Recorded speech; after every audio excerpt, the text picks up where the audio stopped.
Ladakh and Sikkim and in the valley of Galwan. At this alarming situation, Dr. Anik Chatterjee, our today's speaker, will highlight us about the future of Indo-China relation. He is an analyst in international relations and incidentally, myself and the speaker have the bondage of presidential fraternity. Both of us had the opportunity in the 80s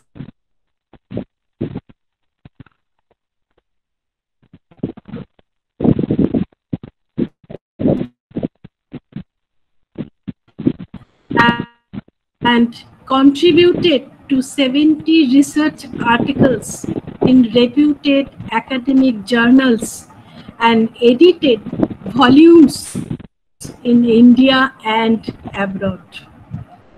He is currently teaching at PG Department of Political Science, Hooghly Mohsin College. He was a Fulbright visiting professor at the University of Virginia, USA, and a recipient of prestigious ICCR chair to teach at foreign universities. He delivered nearly 150 professional lectures in 16 countries. He served as professor and head of the Department of Political Science in the editorial board of at least 3 international journals.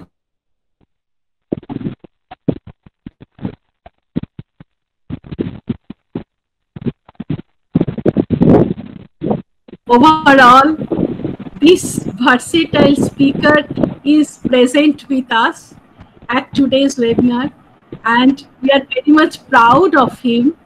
Please, Anikta, Dr. Chatterjee.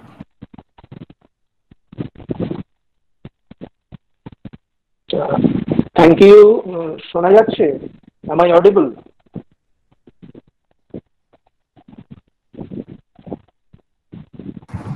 Yes, sir, you are audible. Yes, sir, we can hear. শোনা যাচ্ছে, তাই তো? আচ্ছা। Thank you, Shukla, Dr. Shukla Ghosh. As Shukla said, she was a junior to me in Presidency College in the early 80s. And I also take this opportunity to thank the Department of Political Science, Vijayanaran Mahavidyalaya, Itachuna, the seminar committee of the college, and of course the principal of the college, Dr. Gautam B. And the department is very close to me, as you just heard. I know Shukla for a long time. I know Ishita for a long time. They are like my sisters. And Romadi was a year senior to me in the university. So it is like going back to your fraternity. So today I will talk about India-China relations in the wake of the present tension. আমাকে ঈশিতা এবং অন্যান্যরা বলেছে বেশিরভাগটাই বাংলায় বলতে, এবং আমি অবশ্যই বাংলাতেই বেশিটা বলবো। তার কারণ হচ্ছে বাংলা আমাদের মাতৃভাষা তো বটেই, এবং ছাত্রছাত্রীরা অধিকাংশই বাংলাতেই পড়াশুনো করে। তো ফলে আমি বাংলাতেই বেশি বলবো, হয়তো কখনো কখনো কোনো টার্ম ইংরেজিতে ব্যবহার করতে হবে। ফলে I will be bilingual mostly, কিন্তু বাংলাটাই বেশি থাকবে আর কি। তো আমরা আজকের যে উত্তেজনার প্রেক্ষিতে আগামী দিনের ভারত চীন সম্পর্ক নিয়ে যে আলোচনা করব, সেই আলোচনার জন্য আমাদের একটু পেছন ফিরে তাকাতেই হবে। কেননা ভবিষ্যৎ তো অতীতকে বাদ দিয়ে কখনোই হয় না। ফলে আমরা একটু পিছিয়ে যাব, তবে খুব বেশি পেছবো না। আমরা মোটামুটি 1949-এ যখন আধুনিক সমাজতান্ত্রিক চীনের জন্ম, সেই সময়টা থেকেই আমরা এগোতে থাকবো আর কি। তো ভারত স্বাধীন হয় 1947 সালে, আমরা জানি সকলেই। চীনও সমাজতান্ত্রিক দেশ হিসেবে আত্মপ্রকাশ করে 1949 সালে। এবং প্রাথমিকভাবে দুটো দেশের কিছুটা সখ্যতা ছিল, কিছুটা বন্ধুত্ব ছিল, কেননা চীন এশিয়ার প্রথম সমাজতান্ত্রিক দেশ হিসেবে চীন একটা আগ্রহ জাগিয়েছিল সারা বিশ্বে। এবং সেই আগ্রহের মধ্যে নেহেরুও ছিলেন, আমাদের প্রথম প্রধানমন্ত্রী। Nehru was very much interested in socialism and he looked forward to China. এবং নেহেরু পরবর্তীকালে আমরা অনেকেই এটা জানি, একটা হিন্দি চিনি ভাই ভাই একটা স্লোগান ওর থেকে আমরা পেয়েছিলাম। এই সময়টা অর্থাৎ 1949 থেকে প্রায় 1955 সাল অবধি মোটামুটি দুটো দেশ ছিল, একটা ভালো সখ্যতা ছিল।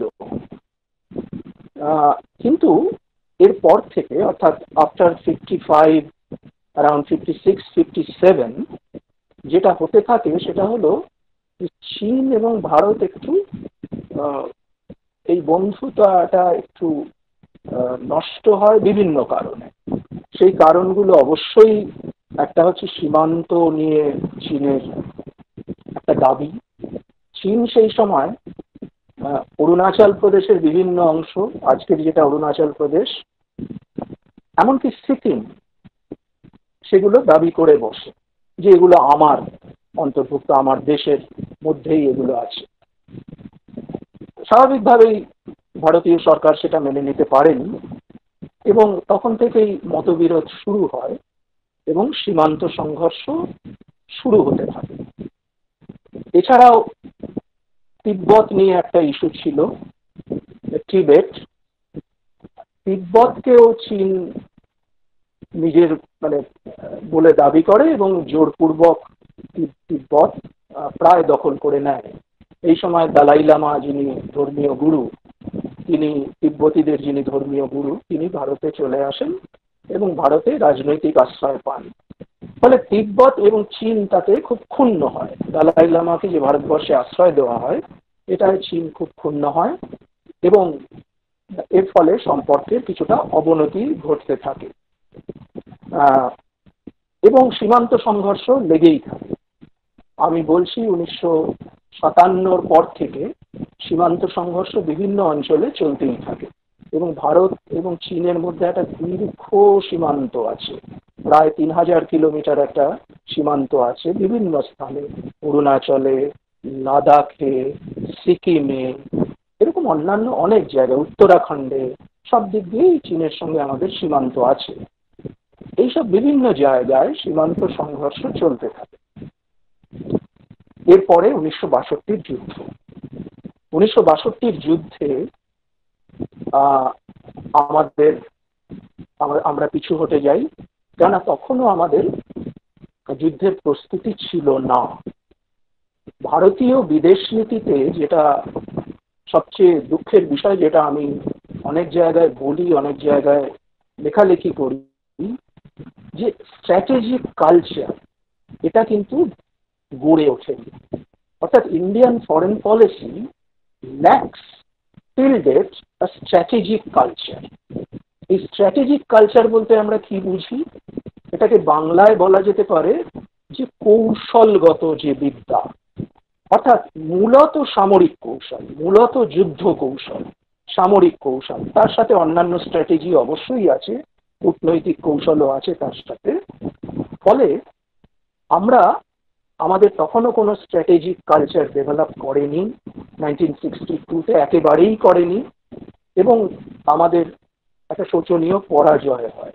এটা আজকের দিনে অস্বীকার করার কোনো উপায় নেই এবং নেহেরুর ভাবমূর্তি আন্তর্জাতিক স্তরে যথেষ্ট আঘাতপ্রাপ্ত হয়। আমি এটা অনেক জায়গায় লিখেছি, এটা শুধু আমার মত নয়, এটা ডেনিস কাক্স, যিনি ভারত মার্কিন সম্পর্কের ওপর একটি অত্যন্ত গবেষণালব্ধ, অত্যন্ত পরিশ্রমী একটি বই লিখেছেন। ডেনিস কাক্স ছিলেন পূর্ববর্তী আমেরিকান ডিপ্লোম্যাট, একজন মার্কিন কূটনীতিবিদ। তিনি দীর্ঘদিনের গবেষণায় যে বইটি লিখেছেন, Strange Democracies, India and the US from 1941 to 1991, এই বইতে ডেনিস কাজ দেখাচ্ছেন যে চীনের যুদ্ধের ফলে, চীনের যুদ্ধের সাথে 62-তে আমাদের সেটব্যাকের ফলে নেহেরুর আন্তর্জাতিক ভাবমূর্তি ক্ষতিগ্রস্ত হয় এবং নেহেরু সেটা মেনে নিতে পারেননি, এবং 64-তে নেহেরুর মৃত্যুর কারণও কাক্সের মতে অনেকটা এই যুদ্ধে পরাজয়। কাক্সের মতে নেহেরু সেটা কিছুটা কৃষ্ণ মেননের ঘাড়ে, কিছুটা মিলিটারির ঘাড়ে, কিছুটা উনি চালান করতে চেষ্টা করেছিলেন, এটাই ইতিহাস, কিন্তু সেটা সম্পূর্ণভাবে উনি পারেননি, কারণ আন্তর্জাতিক যে মিডিয়া, ইন্টারন্যাশনাল মিডিয়া, সেটা কিন্তু নেহেরুকেই মূলত দায়ী করেছিল, এবং ভারতীয় মিডিয়া তো বটেই। তো ফলে 62-র পর থেকে ভারত চীন সম্পর্ক একেবারেই প্রায় নেই বললেই, মানে কোনো কূটনৈতিক সম্পর্ক ছিল না 62-র পর থেকে, 1962-র পর থেকে। এরপরে প্রায় দীর্ঘ 14 বছর পরে যখন আমাদের দেশে 1977 সালে মোরারজি দেশাই সরকার গঠিত হলো, একটি অকংগ্রেসি সরকার, প্রথম অকংগ্রেসি সরকার, তখন তার পররাষ্ট্রমন্ত্রী হিসেবে অটল বিহারী বাজপেয়ী চীন সফর করেন, এবং বাজপেয়ীর সফরের সাথে সাথে কিছুটা বরফ গলে, যদিও সম্পর্কের যে ব্যাপক উন্নতি সেরকম কিছু হয় না, কিন্তু কিছুটা হলেও বরফ গলে। অর্থাৎ 60-এর দশক এবং 70-এর দশক ভারত চীন সম্পর্ক ছিল একেবারেই তলানিতে, অর্থাৎ যাকে আমরা কূটনীতির ভাষায় বলি ইট ওয়াজ ভেরি লো, ভীষণ তলানিতে গিয়ে ঠেকেছিল। এরপরে 1980-র দশক থেকে সম্পর্ক একটু একটু করে ঘুরে দাঁড়াতে শুরু করে। তাও আমি বলবো 80-র দশকের প্রায় শেষের দিকে রাজীব গান্ধী একবার 1988 সালে উনি চীন সফর করেন, এবং এই সফরের ফলে অনেক কিছু মেকানিজম তৈরি হয়, ডিপ্লোমেসিতে আমরা যেগুলো বলি অনেক পরিকাঠামো তৈরি হয়।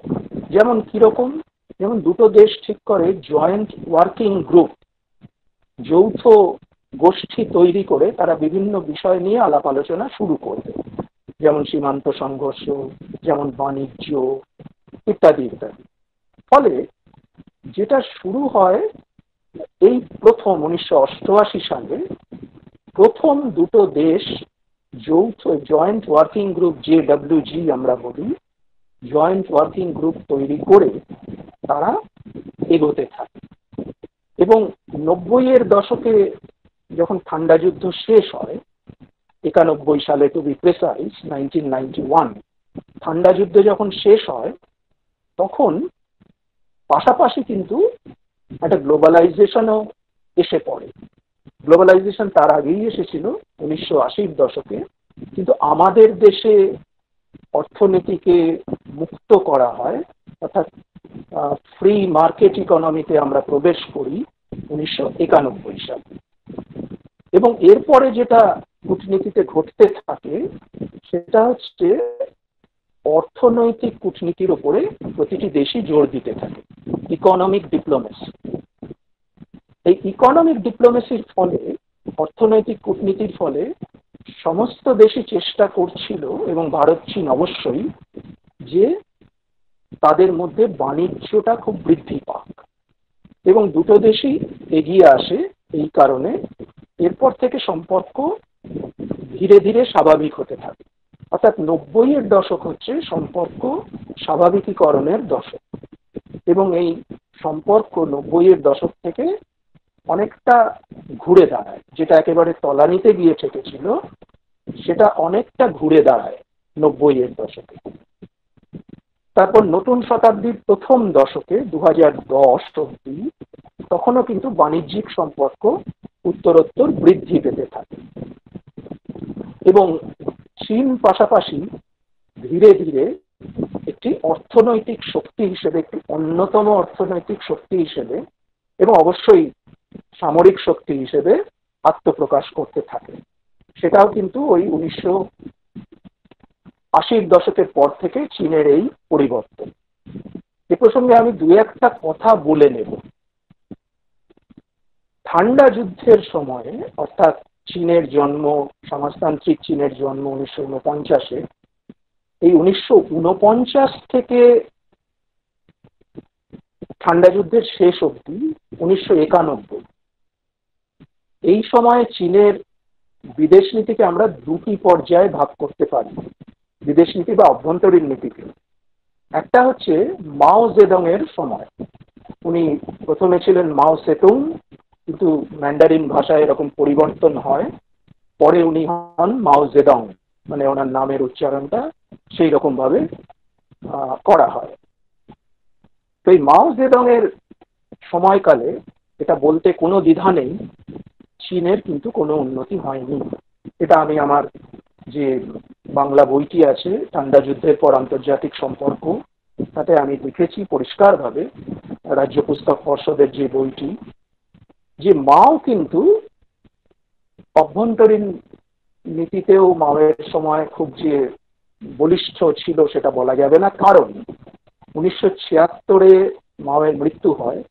1976 পর্যন্ত চীন ছিল একটি অত্যন্ত দরিদ্র দেশ, অর্থাৎ চীনের তখন অর্থনৈতিক উন্নতি হয়নি। আবার বিদেশ নীতির ক্ষেত্রেও চীন ছিল ভীষণভাবে কোণঠাসা। কেন কোণঠাসা? চীনের সঙ্গে মার্কিন যুক্তরাষ্ট্রের সম্পর্ক খুব খারাপ ছিল। আরেকটি সমাজতান্ত্রিক দেশ যার সাথে চীনের সম্পর্ক উন্নত হওয়ার উচিত ছিল বা উন্নত হওয়ার কথা ছিল, তার সাথেও চীনের সম্পর্ক অত্যন্ত খারাপ ছিল। এটার কারণ হচ্ছে সমাজতান্ত্রিক দুনিয়ার নেতৃত্ব কে দেবে সেই নিয়ে এই বিরোধটা। ফলে দুটো বৃহৎ শক্তি, মার্কিন যুক্তরাষ্ট্র এবং সেই সময়কার সোভিয়েত ইউনিয়ন, তাদের সাথে চীনের সম্পর্ক ছিল অত্যন্ত খারাপ। আবার নির্জোট আন্দোলনের যারা পথিকৃৎ সেই সময়ে, ভারত বা ইন্দোনেশিয়া, তাদের সাথেও চীনের সম্পর্ক ছিল অত্যন্ত খারাপ।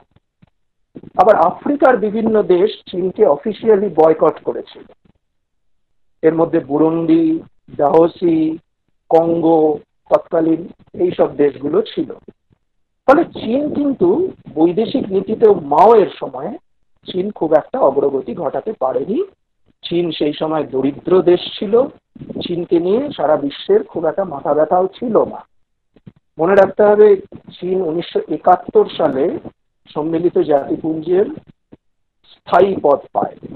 তার আগে কিন্তু চীনকে ঢুকতে দেওয়া হয়নি। 1949-এ চীনের জন্ম, মূলত মার্কিন বিরোধিতার কারণে চীন কিন্তু সম্মিলিত জাতিপুঞ্জে ঢুকতে পারেনি। 71 সালে সে সম্মিলিত জাতিপুঞ্জের স্থায়ী পদ পায়। সেটা অন্য ইতিহাস, সেটা অন্য গল্প। কিন্তু চীনের, আমি যেটা বলতে চাইছি, মাওয়ের সময়ে চীন কিন্তু একেবারেই কোনো শক্তি হিসেবেই তাকে পরিগণিত করা যাবে না। ফলে যেটা হলো যে চীন কিন্তু মাওয়ের সময়কালে অভ্যন্তরীণ এবং বৈদেশিক নীতিতে আমরা বলতে পারি খুব সফল ছিল না। চীনকে কিন্তু আধুনিক চীন করেছেন দেং জিয়াওপিং। দেং জিয়াওপিং চীনের মাওয়ের পরে প্রায় 2 বছর কিছু নেতা ছিলেন, হুয়া গুওফেং ইত্যাদি ইত্যাদি। তারপরে পুরো কন্ট্রোলটা চলে আসে দেং জিয়াওপিং। দেং জিয়াওপিং যেটা করেন, উনি চীনকে একেবারে বাজারি অর্থনীতি করে দেন। সেই সময় অনেকে গেল গেল রব তুলেছিল, কিন্তু দেং বুঝতে পারেন যে চীনের যদি মার্কেট ইকোনমি না করা হয়, চীনের অর্থনীতিকে ফেরানো যাবে না। এবং দেং আস্তে আস্তে মার্কিন যুক্তরাষ্ট্রের সাথে সম্পর্ক ভালো করতে শুরু করেন। উনি বোঝেন যে মার্কিন যুক্তরাষ্ট্র অত্যন্ত শক্তিশালী একটা দেশ হিসেবে উঠে এসেছে এবং একটা বৃহৎ শক্তি। ফলে দেং আস্তে আস্তে, যদিও তার আগে কিন্তু নিক্সনের একটা গোপন ভিজিট হয়েছিল চীনে 72 সালে, হেনরি কিসিঞ্জার তার ভিত্তিপ্রস্তর স্থাপন করেছিলেন সেই ভিজিটের, মানে গ্রাউন্ড ওয়ার্কটা করেছিলেন, কিন্তু সেটা ছিল খুব গোপন হাস হাস একটা ভিজিট। দেং যেটা করলেন, ওপেনলি উনি মার্কিন যুক্তরাষ্ট্রের সঙ্গে সম্পর্ক ভালো করতে শুরু করলেন। তো দেং জিয়াওপিং কিন্তু চীনের আজকের যে অর্থনৈতিক অগ্রগতি, সেটার কারিগর হচ্ছেন দেং জিয়াওপিং। এবং চীনের যে বৃহৎ শক্তি হয়ে ওঠা, এখন চীনকে আমরা অনেকেই বৃহৎ শক্তি বলে থাকি, বৃহৎ শক্তি আমি মেজর পাওয়ার হিসেবে বলছি, চীন সেটা হয়ে ওঠে ডেং জিয়াওপিং এর সময় থেকে। এবং আমি যেটা আগেই বলেছি, ভারতের সঙ্গে সম্পর্ক 90-এর দশক থেকে উন্নত হতে থাকে এবং 2010 এবং তারপরে ভারতের সাথে চীনের মূলত বাণিজ্যিক সম্পর্ক অত্যন্ত শক্তিশালী হয়ে ওঠে। ছাত্রছাত্রীরা তোমরা এটা জানো কিনা জানি না যে আজকে আমাদের সবচেয়ে বড় বাণিজ্য অংশীদার, ট্রেড পার্টনার হলো চীন। এই মুহূর্তে 2020 সালে আমাদের সবচেয়ে বেশি যে দেশটির সঙ্গে বাণিজ্য সম্পর্ক সেটি হলো চীন। অর্থাৎ আমি যেটা বলতে চাইছি যে এই বাণিজ্য সম্পর্কের হাত ধরে চীনের সাথে আমাদের সম্পর্কের উন্নতি হতে শুরু করে। কিন্তু সীমান্ত বিবাদ কিন্তু থেকে যায়, আর এই সীমান্ত বিবাদের অন্যতম কারণ হলো ঔপনিবেশিক শক্তি, ব্রিটিশ শক্তি। তারা যখন এই অঞ্চল ছেড়ে চলে যায় তখন তারা এই এলএসি বা LOC, line of actual control বা লাইন অফ কন্ট্রোল, যেটা পাকিস্তানের সাথে আছে, এগুলো মোটামুটি তারাই নির্ধারণ করে দিয়ে তারা চলে যায়। চীনের সাথে আমাদের এত দীর্ঘ সীমান্ত, সেখানে এলএসি যে নির্ধারিত হলো সেটা কিন্তু পাল্টে পাল্টে যায়। ওইসব অঞ্চলের ভৌগোলিক অবস্থান এমন, বিশেষ করে পাহাড়ি অঞ্চলে, যে ধরা যাক একটা নদী, সে আজকে যে গতিপথ দিয়ে চলছে সে কিন্তু বর্ষার সময় গতিপথ পাল্টে ফেলে অনেক পাহাড়ি নদী। ফলে এই নদীর ভর্তি যে সীমান্তগুলো সেগুলোরও কিন্তু পাল্টে যেতে পারে, এরই সুযোগটা চীন নেয়। অর্থাৎ চীন কিন্তু এক ধরনের, মানে যখন শান্তি বিরাজ করে, ধরা যাক যখন কোনো টেনশন নেই, তখন চীনের একটা স্ট্র্যাটেজিক পলিসি হলো তখন সে কিন্তু নিজেকে সামরিকভাবে খুব শক্তিশালী করে এবং সে চেষ্টা করে বিভিন্ন অঞ্চলে ঢুকে পড়তে। এটাকে অস্বীকার করার কোনো কারণ নেই। আজকে 15টি দেশের সাথে চীনের সীমান্ত বিবাদ আছে, শুধু ভারতের সাথে নয়, পৃথিবীর প্রায় 15টি দেশ এবং তার চেয়েও বেশি। এমনকি সেই সীমান্ত বিবাদ সমুদ্রে গিয়ে পৌঁছেছে। সাউথ চায়না সি বা দক্ষিণ চীন সাগরের বিভিন্ন আইল্যান্ড নিয়ে, বিভিন্ন দ্বীপ নিয়ে চীনের সাথে একাধিক দেশের বিবাদ আছে। ফিলিপাইন্সের বিবাদ আছে, জাপানের বিবাদ আছে, ইত্যাদি ইত্যাদি, ভিয়েতনামের বিবাদ আছে। ফলে চীন যেটা করে, চীনের এক ধরনের এক্সপ্যানশনিজম পলিসি আছে। এই এক্সপ্যানশনিস্ট পলিসি চীন কিন্তু শান্তির সময় সবচেয়ে বেশি সক্রিয় থাকে, এই আগ্রাসী বা সাম্রাজ্য বিস্তারকারী পলিসি। এটার একটা ঐতিহাসিক কারণও কিন্তু আছে, এটা হঠাৎ করে হয় না। চীনে একটা সময় বিশাল বিশাল সাম্রাজ্য ছিল, মিং সাম্রাজ্য একটা বিশাল সাম্রাজ্য ছিল, কাং সাম্রাজ্য, মিং সাম্রাজ্য, এগুলো বিশাল আয়তন ছিল এদের। এবং এই সাম্রাজ্যগুলো প্রভূত, আজকে যেগুলো আলাদা আলাদা দেশ, সেই সব জায়গা দখল করে তারা সেই সাম্রাজ্য বিস্তার করেছিল। ফলে চীনের এই এক্সপ্যানশনিজমটা কিন্তু ঐতিহাসিকভাবে সত্য, সেটা আজকে চীন সেটা চালু রেখেছে, কিন্তু ঐতিহাসিকভাবে সেটা চীনে ছিল। এই ব্যাপারগুলো জানতে হবে। ফলে চীনের স্ট্র্যাটেজিক পলিসিস বা স্ট্র্যাটেজিক পলিসি কিন্তু অনেক সুদূর প্রসারী। আমরা যেটা বলছি যে আমাদের স্ট্র্যাটেজিক কালচারটা ডেভেলপ করেনি, চীন কিন্তু সেটা দীর্ঘদিন ধরে সেটাকে সুকৌশলে চীন এটা করে চলেছে। ডোকলাম বা আজকের গালওয়ান, এগুলো তারই কিন্তু ফলশ্রুতি। ডোকলামে আমরা কি দেখলাম? ডোকলামে আমরা দেখলাম যে তখন প্রায় সম্পূর্ণ শান্তির অবস্থা এবং দুটো দেশের বাণিজ্য একেবারে খুবই উঁচু একটা জায়গায় আছে। কিন্তু আমরা দেখলাম চীন ডোকলাম ক্লেম করে বসলো হঠাৎ করে। এর আগে চীন অরুণাচল ক্লেম করেছে এবং 1975-এ যথেষ্ট সীমান্ত সংঘর্ষ হয়েছে। চীন একটা সময় সিকিমকে নিজেদের বলে দাবি করেছে। ফলে এই যে ব্যাপারগুলো, এটা চীন কিন্তু উত্তেজনার সময় ছাড়াও, আমরা শুধু যখন উত্তেজনা থাকে আমরা শুধু তখন সেই সময়টা ভাবি, আমরা মানে ভারতবর্ষ, তখন সেই সময়টা নিয়ে আমরা চিন্তা করি। চীন কিন্তু এটা সারা বছর ধরে চিন্তা করে, সারা যুগ ধরে চিন্তা করে।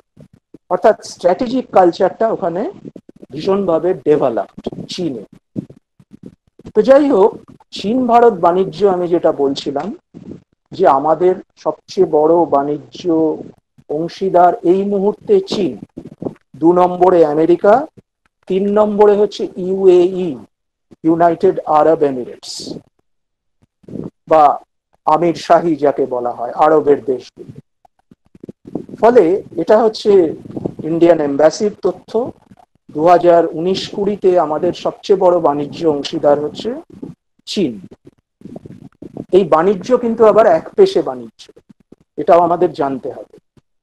অর্থাৎ আমরা চীন থেকে আমদানি করি বেশি, we import more rather than we export.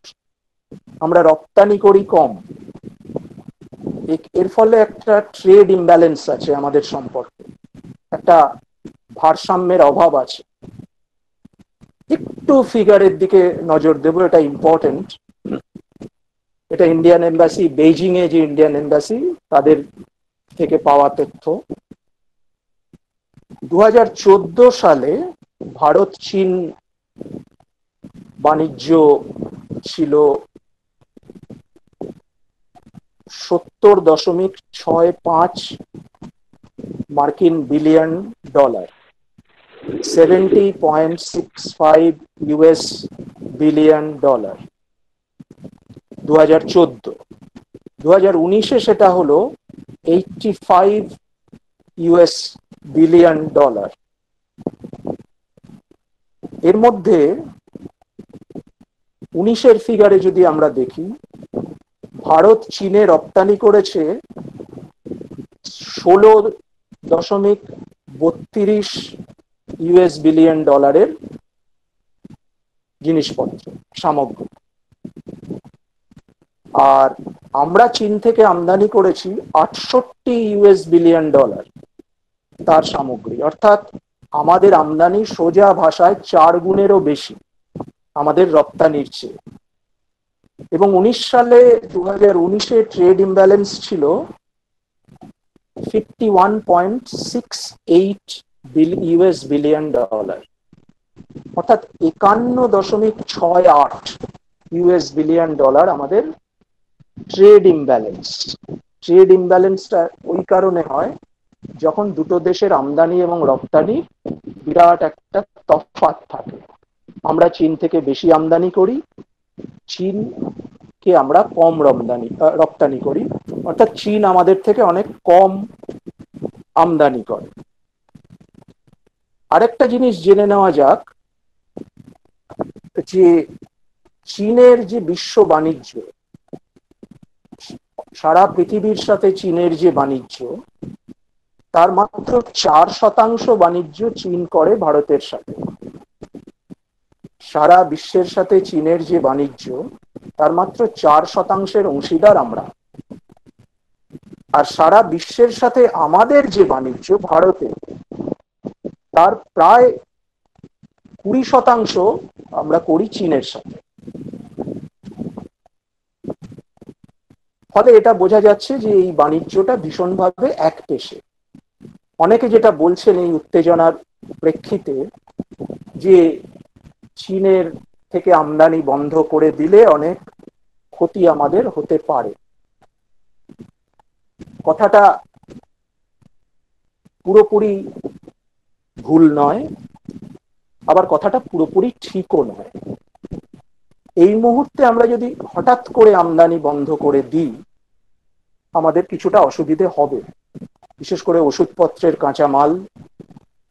এমনকি চীন থেকে আমরা নিউক্লিয়ার রিঅ্যাক্টরও আমদানি করি, অনেক ইলেকট্রনিক সামগ্রী আমদানি করি, যেগুলো আমরা ভারতবর্ষে এগুলো এখনো তৈরি করতে পারি না, তৈরি করতে পারছি না। তাহলে উপায় কি? আমদানি বন্ধ করার আগে আমাদের কিন্তু স্বনির্ভর হতে হবে, অর্থাৎ we must be self sufficient in production. সেটা কিন্তু আজকে বললাম কালকে হয়ে যাবে এরকমটা নয়। সম্প্রতি আমি একটি দিল্লির থিঙ্ক ট্যাঙ্কের একটি জার্নালে একটি আর্টিকেল লিখেছি যে আমাদের ম্যানুফ্যাকচারিং কান্ট্রি হয়ে উঠতে হবে আস্তে আস্তে, অর্থাৎ উৎপাদনকারী একটা দেশ। আমরা কিন্তু আমাদের অর্থনীতি এখনো প্রায় 70% নির্ভরশীল সার্ভিস সেক্টরের উপরে। আমরা বৃহৎ শক্তি হওয়ার ইচ্ছে রাখি, কিন্তু কোনো বৃহৎ শক্তি কিন্তু ম্যানুফ্যাকচারিং ছাড়া বৃহৎ শক্তি হয়ে উঠতে পারে না, অর্থাৎ তাকে নিজেকে উৎপাদন করতে হবে, নিজের যে প্রয়োজন সেটা নিজেকেই উৎপাদন করতে হবে।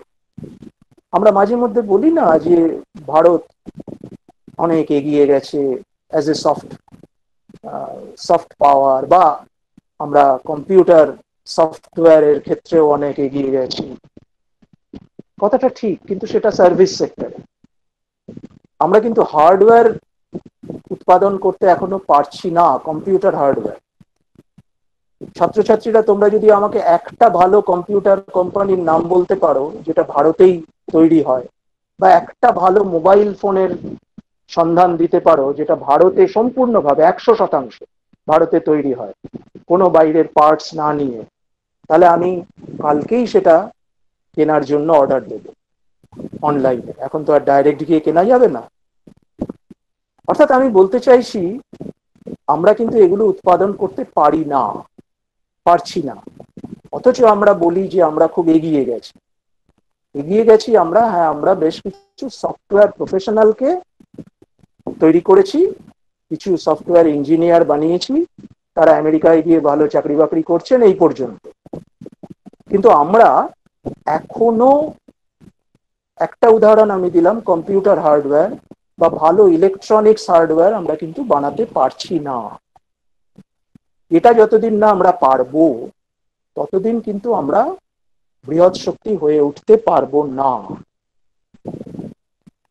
ফলে এই মুহূর্তে চীন থেকে সমস্ত আমদানি বন্ধ করে দিলে আমাদের অসুবিধে পড়তে হতে পারে, যতক্ষণ না আমরা ম্যানুফ্যাকচারিং করছি। কিন্তু তার মানে এই নয় যে চীনের কোনো অসুবিধে হবে না। অর্থাৎ আমরা যদি চীন থেকে আমদানি বন্ধ করে দিই, আমি আগেই বলেছি সারা বিশ্ব বাণিজ্যের মাত্র 4% চীন আমাদের সাথে করে, ফাইন। অনেক ইকোনমিস্ট বলেন, অনেক অ্যানালিস্ট বলেন যে চীনের কিছু এসে যাবে না ভারত সব বন্ধ করে দিলে। আমার কিন্তু মনে হয় চীনের একটা বিরাট এসে যাবে, ক্ষতি হবে।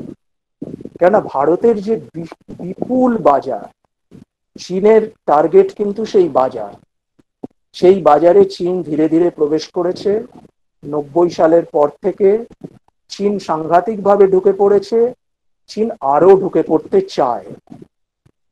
এখন এই বিরাট বাজারটি যদি বন্ধ হয়ে যায় কোনোভাবে, চীন অবশ্যই সাফার করবে, এ ব্যাপারে কোনো সন্দেহ নেই।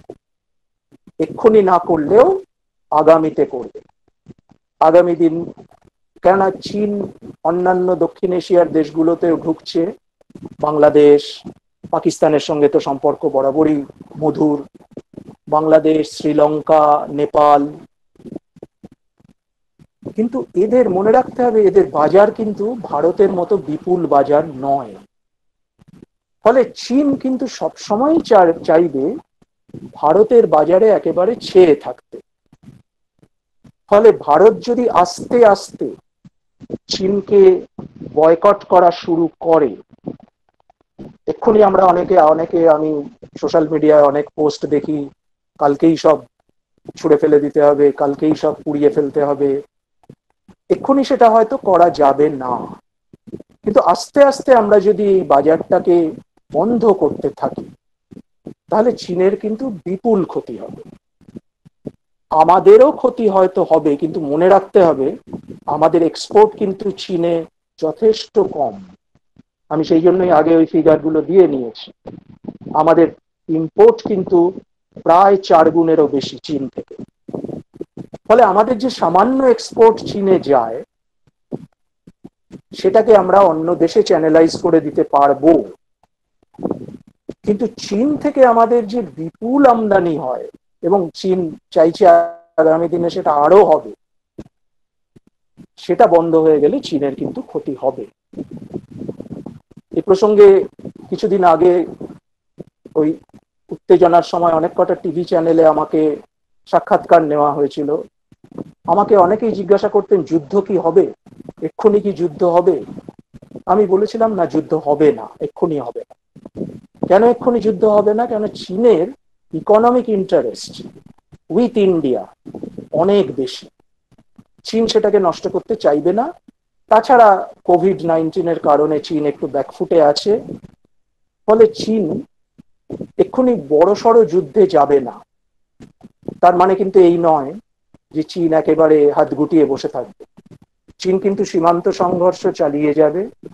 প্রয়োজনে চীন কিন্তু জায়গা দখল করে নেবে এবং সীমান্তের বিভিন্ন অঞ্চল দখল করে নেবে। ফলে আমাদের প্রচন্ড প্রচন্ড সজাগ থাকতে হবে।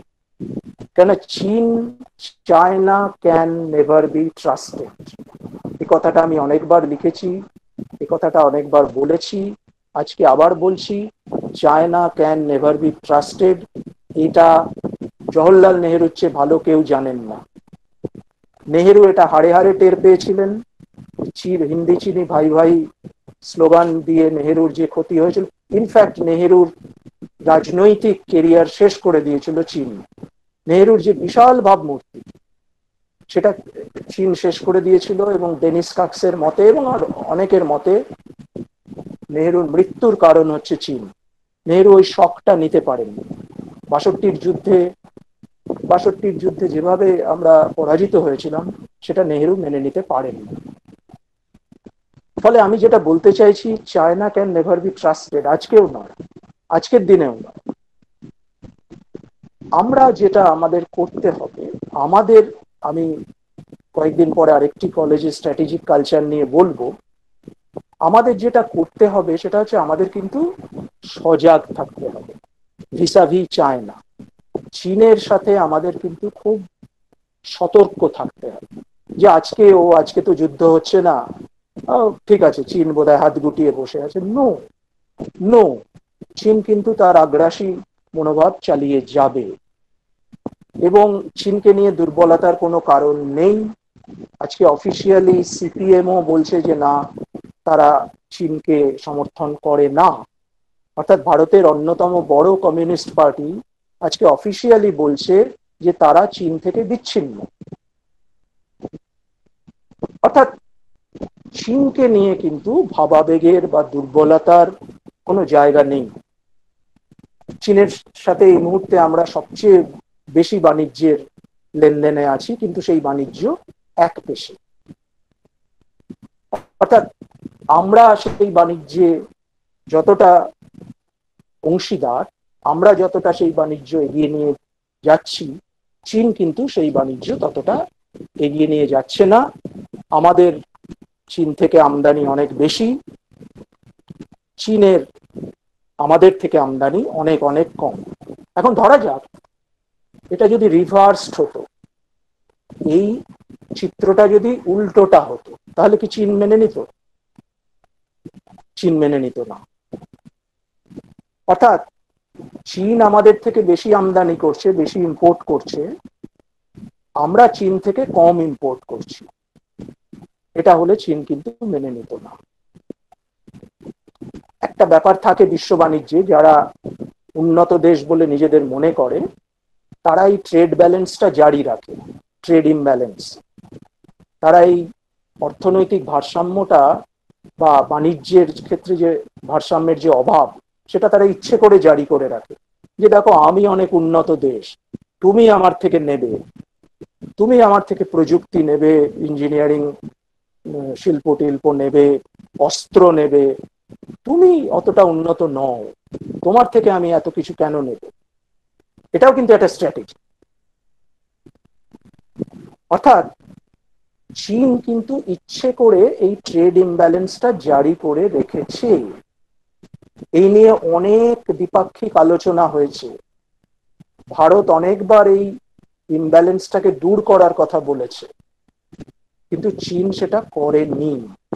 এবং আমি যেটা বললাম, আমাদের প্রয়োজনেও আমরা আমদানি করেছি, কেননা আমরা ম্যানুফ্যাকচারিং কান্ট্রি নই, আমরা অনেক কিছু আমদানি করছি। কিন্তু এই আমদানিটা আমরা যদি চীনের বদলে আগামী দিনে অন্য দেশ থেকে করতে শুরু করি, তাহলে কিন্তু চীন খুব বিরাটভাবে ক্ষতিগ্রস্ত হবে, এ ব্যাপারে কোনো সন্দেহ নেই। ফলে যেসব ইকোনমিস্ট বা অর্থনীতিবিদরা যারা বলছেন যে চীনের সঙ্গে আমাদের বাণিজ্য সম্পর্ক এমন পর্যায়ে পৌঁছে গেছে যে আমরা যদি খুব কড়া পদক্ষেপ নিই তাহলে আমাদেরই ক্ষতি হবে, ইত্যাদি ইত্যাদি, ক্ষতি কিন্তু আমাদের সাময়িক হবে অবশ্যই, কিন্তু একতরফা হবে না। ক্ষতি কিন্তু চীনেরও যথেষ্ট হবে, কেননা ভারতের এই বিপুল বাজার, এটা কিন্তু চীন হারাবে। এইটা কিন্তু আমাদের মাথায় রাখতে হবে। ফলে সেই দিক থেকে আমরা কিছুটা হলেও সুবিধেজনক অবস্থায় আছি। আরেকটা আর্টিকেলও আমি সম্প্রতি লিখেছি যে আমাদের কূটনীতিও খুব খুব খারাপ অবস্থায় নেই। আর্টিকেলটার নাম হলো countering China, Indian diplomacy is not on unfavourable grounds. অর্থাৎ আমাদের কূটনীতি এখন খুব খারাপ অবস্থায় নেই ভিসাভি চায়না, চীনের সাথে যদি আমরা দেখি। কেননা ভারতের পাশে এখন অনেক দেশ আছে এবং চীন কোভিড-19 কারণে, করোনা ভাইরাসের কারণে চীন কিছুটা হলেও একঘরে। তবে এতে উল্লসিত হবার কোনো কারণ নেই।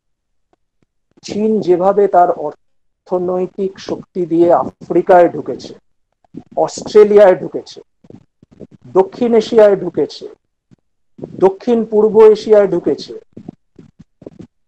চীনকে সহজে ইগনোর করতে পারবে না খুব বেশি দেশ।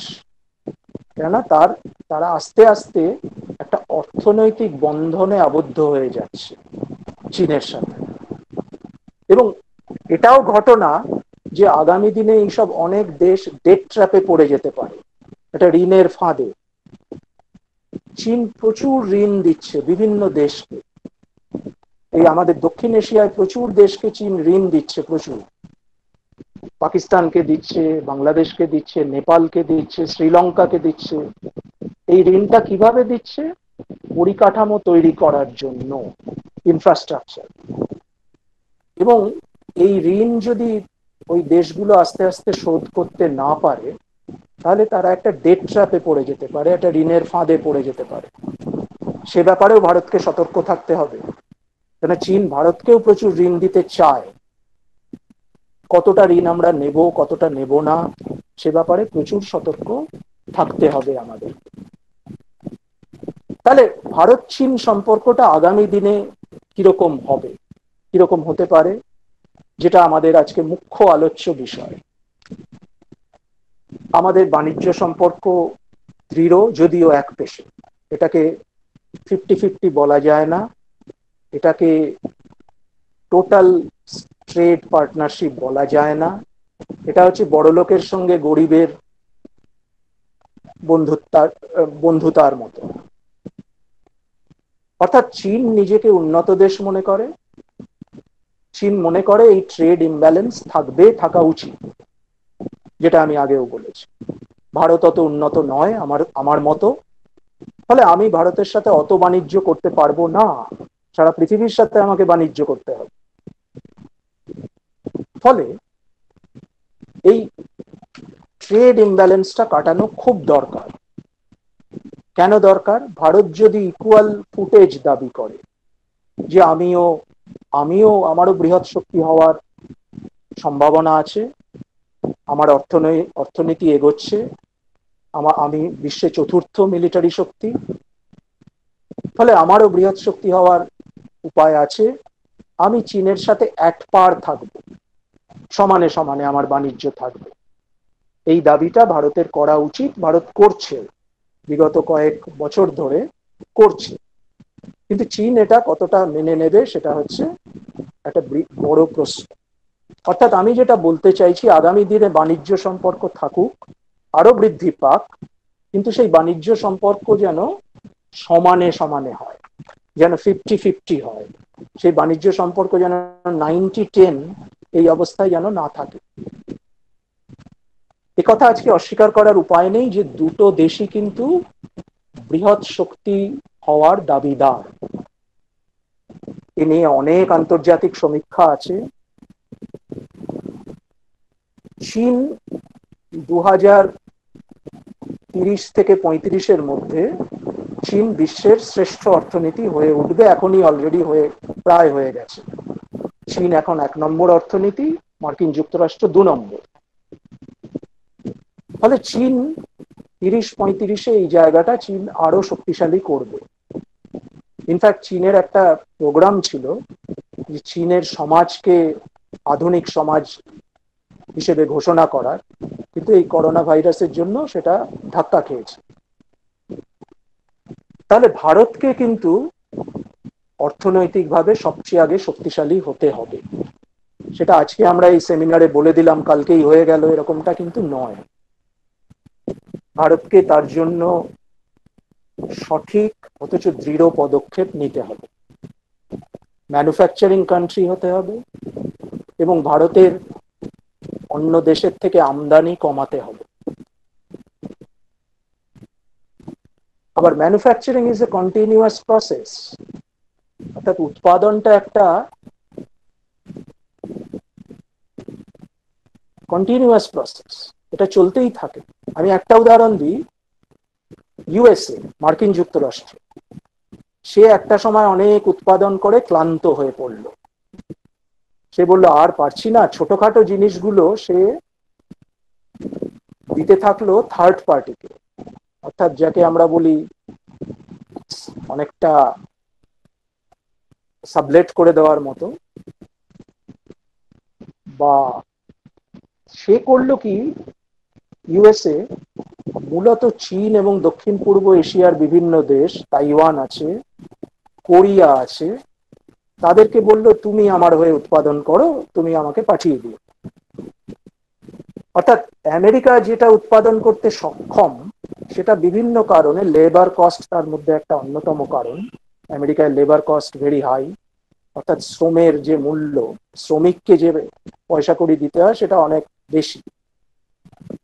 ও আমেরিকা বললো কি তো আমি আর উৎপাদন করব না, চীনকে বললো তুমি করো আমার হয়ে, কোরিয়াকে বললো আমার হয়ে তুমি করো, তাইওয়ানকে বললো আমার হয়ে তুমি করে দাও।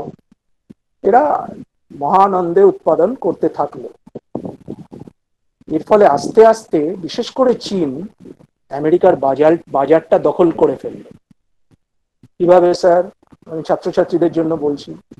অর্থাৎ চীন করলো কি, আমেরিকার এই জিনিস নিজের দেশে বানিয়ে আমেরিকায় পাঠাতে শুরু করলো। অর্থাৎ পেটেন্ট হচ্ছে আমেরিকার, কপিরাইট হচ্ছে আমেরিকার, চীন সেটা বানাচ্ছে নিজের দেশে। আমেরিকার তাতে সুবিধে কি, লেবার কস্টটা কমে যাচ্ছে। চীন সেটা বানাচ্ছে নিজের দেশে, নিজে সেটা রপ্তানি করে দিচ্ছে আমেরিকায়। এর ফলে হলো কি, আমেরিকার বাজার চীনা পণ্যে ছেয়ে গেল। আমি বেশ কিছুদিন মার্কিন বিশ্ববিদ্যালয়ে পড়িয়েছি, আমি দেখেছি ওখানে ডিপার্টমেন্টাল স্টোরে গেলে প্রায় 50% জিনিস চীনে, মেড ইন চায়না। সেটা খাবার থেকে শুরু করে, ওষুধপত্র থেকে শুরু করে, আরো নানাবিধ ছোটখাটো টুলস, মেশিনারিজ, ছোটখাটো যেগুলো বাড়িতে কাজে লাগে, সেগুলো চীনে তৈরি হচ্ছে বা তাইওয়ানে তৈরি হচ্ছে। সেই সুনীল গাঙ্গুলির একটা বিখ্যাত গল্প আছে, মজার গল্প, যে আমি একবার, সুনীল গাঙ্গুলি বলছেন যে আমি একবার ডেনমার্কে গিয়ে একটা জামা খুব পছন্দ হলো কোপেনহেগেনে, আমি জামাটা কিনে ফেললাম। বাড়িতে এসে জামাটা পরার পরে আমার স্ত্রী আমাকে বললেন, তুমি দেখেছো ওটা কোথায় তৈরি? না না দেখিনি তো। জামার পেছনে ওই ট্যাগটা দেখলাম, মেড ইন বাংলাদেশ। অর্থাৎ জামাটি বাংলাদেশে তৈরি হয়েছিল, সেটি ডেনমার্কে রপ্তানি করা হয়েছে। আর সুনীল গাঙ্গুলি সেটাকে ডেনমার্কের ভালো জামা হিসেবে কিনে ফেলেছেন। এইটা কিন্তু আমেরিকায় বিশালভাবে হচ্ছে। অর্থাৎ অনেক আমেরিকান সাধারণ মানুষ ভাবছেন এগুলো সব আমেরিকান জিনিস, কিন্তু ওটা তৈরি হচ্ছে চীনে। ফলে আমি যে প্রসঙ্গে এই কথাগুলো বলছিলাম যে manufacturing is a continuous process, উৎপাদনটা একটা কন্টিনিউয়াস প্রসেস, সেটাকে হঠাৎ করে ঝিমিয়ে পড়লে হয় না। তার সাথে সাথে একটা বাজার তৈরি করারও একটা ব্যাপার থাকে। এখানে মার্ক্সবাদ এই জায়গাগুলোকে অনেকটা বলে কন্ট্রাডিকশন অফ ক্যাপিটালিজম, অর্থাৎ ক্রমাগত বাজার দখলের একটা প্রতিযোগিতা, এটা চলতে থাকে। কিন্তু এই কন্ট্রাডিকশন অফ ক্যাপিটালিজমের বিকল্প কিছু কিন্তু মানে এক্সপ্যানশন অফ মার্কেট, তার বিকল্প কিন্তু এখনো খুব সুস্থ বিকল্প কিছু গড়ে ওঠেনি। ফলে আমি দুটো ভিউই বলে দিলাম। হ্যাঁ, অর্থাৎ যতক্ষণ না আমরা সুস্থ কোনো বিকল্প পাচ্ছি ততক্ষণ কিন্তু আমরা ওই বিকল্পটা গ্রহণ করতে পারবো না। ফলে উৎপাদন এবং তার সাথে সাথে সেটা বিক্রির ব্যবস্থা করতে হবে, যেটা চীন কিন্তু খুব সাকসেসফুলি করে চলেছে এখনো। চীন কিন্তু মনে রাখতে হবে পলিটিক্যালি এখনো কাগজে কলমে সমাজতান্ত্রিক দেশ। রাজনৈতিকভাবে কাগজে কলমে চীন এখনো সমাজতান্ত্রিক দেশ, কিন্তু চীন বিপুল উৎপাদন করছে, বিপুলভাবে বাজারে ঢুকছে, বাজারে প্রবেশ করছে। সারা বিশ্বের বাজারে আফ্রিকার প্রায় অর্ধেক বাজার চীনের দখলে। অত বড় একটা মহাদেশ, তার অর্ধেকটা চীনের দখলে, বা এখন তারও বেশি, 60-70%। অর্থাৎ আবার কিন্তু চীন সমাজতান্ত্রিক। ফলে এই যে কাঁঠালের আমসত্ব গোছের যে ব্যাপারটা, হ্যাঁ, সেটা চীন খুব সাকসেসফুলি এখন অব্দি চালিয়ে যাচ্ছে। এ নিয়েও আমি অনেক জায়গায় বলেছি, লিখেছি যে সোভিয়েত ইউনিয়ন ভেঙে গেল অথচ চীন কেন ভাঙলো না। সোভিয়েত ইউনিয়ন বাজারি অর্থনীতি ঢুকিয়ে সোভিয়েত ইউনিয়ন ভেঙে গেল, চীন কেন ভাঙলো না, সেটা আরেকটা স্বতন্ত্র আলোচনা এবং অবশ্যই খুবই ইন্টারেস্টিং আলোচনা। কিন্তু চীন এই যে সোশ্যালিস্ট মার্কেট ইকোনমি, এসএমই, অর্থাৎ সমাজতান্ত্রিক বাজারি অর্থনীতি, এটা শুনলে মাও হার্টফেল করতেন। মাও মরে যাওয়ার পরেই এটা হয়েছে, সেটা মাওয়ের পক্ষে বোধহয় ভালো হয়েছে। এই সমাজতান্ত্রিক বাজারি অর্থনীতি চীন এত সুন্দরভাবে এখন অব্দি চালিয়ে যাচ্ছে, যেটা চীনের স্ট্র্যাটেজিক পলিসিকে মানে বাহবা দিতেই হবে। অর্থাৎ একধারে রাজনৈতিকভাবে সমাজতন্ত্র, কিন্তু অর্থনৈতিকভাবে চূড়ান্ত পুঁজিবাদ, এই দুটোর সংমিশ্রণ চীনে অদ্ভুতভাবে হয়ে চলেছে।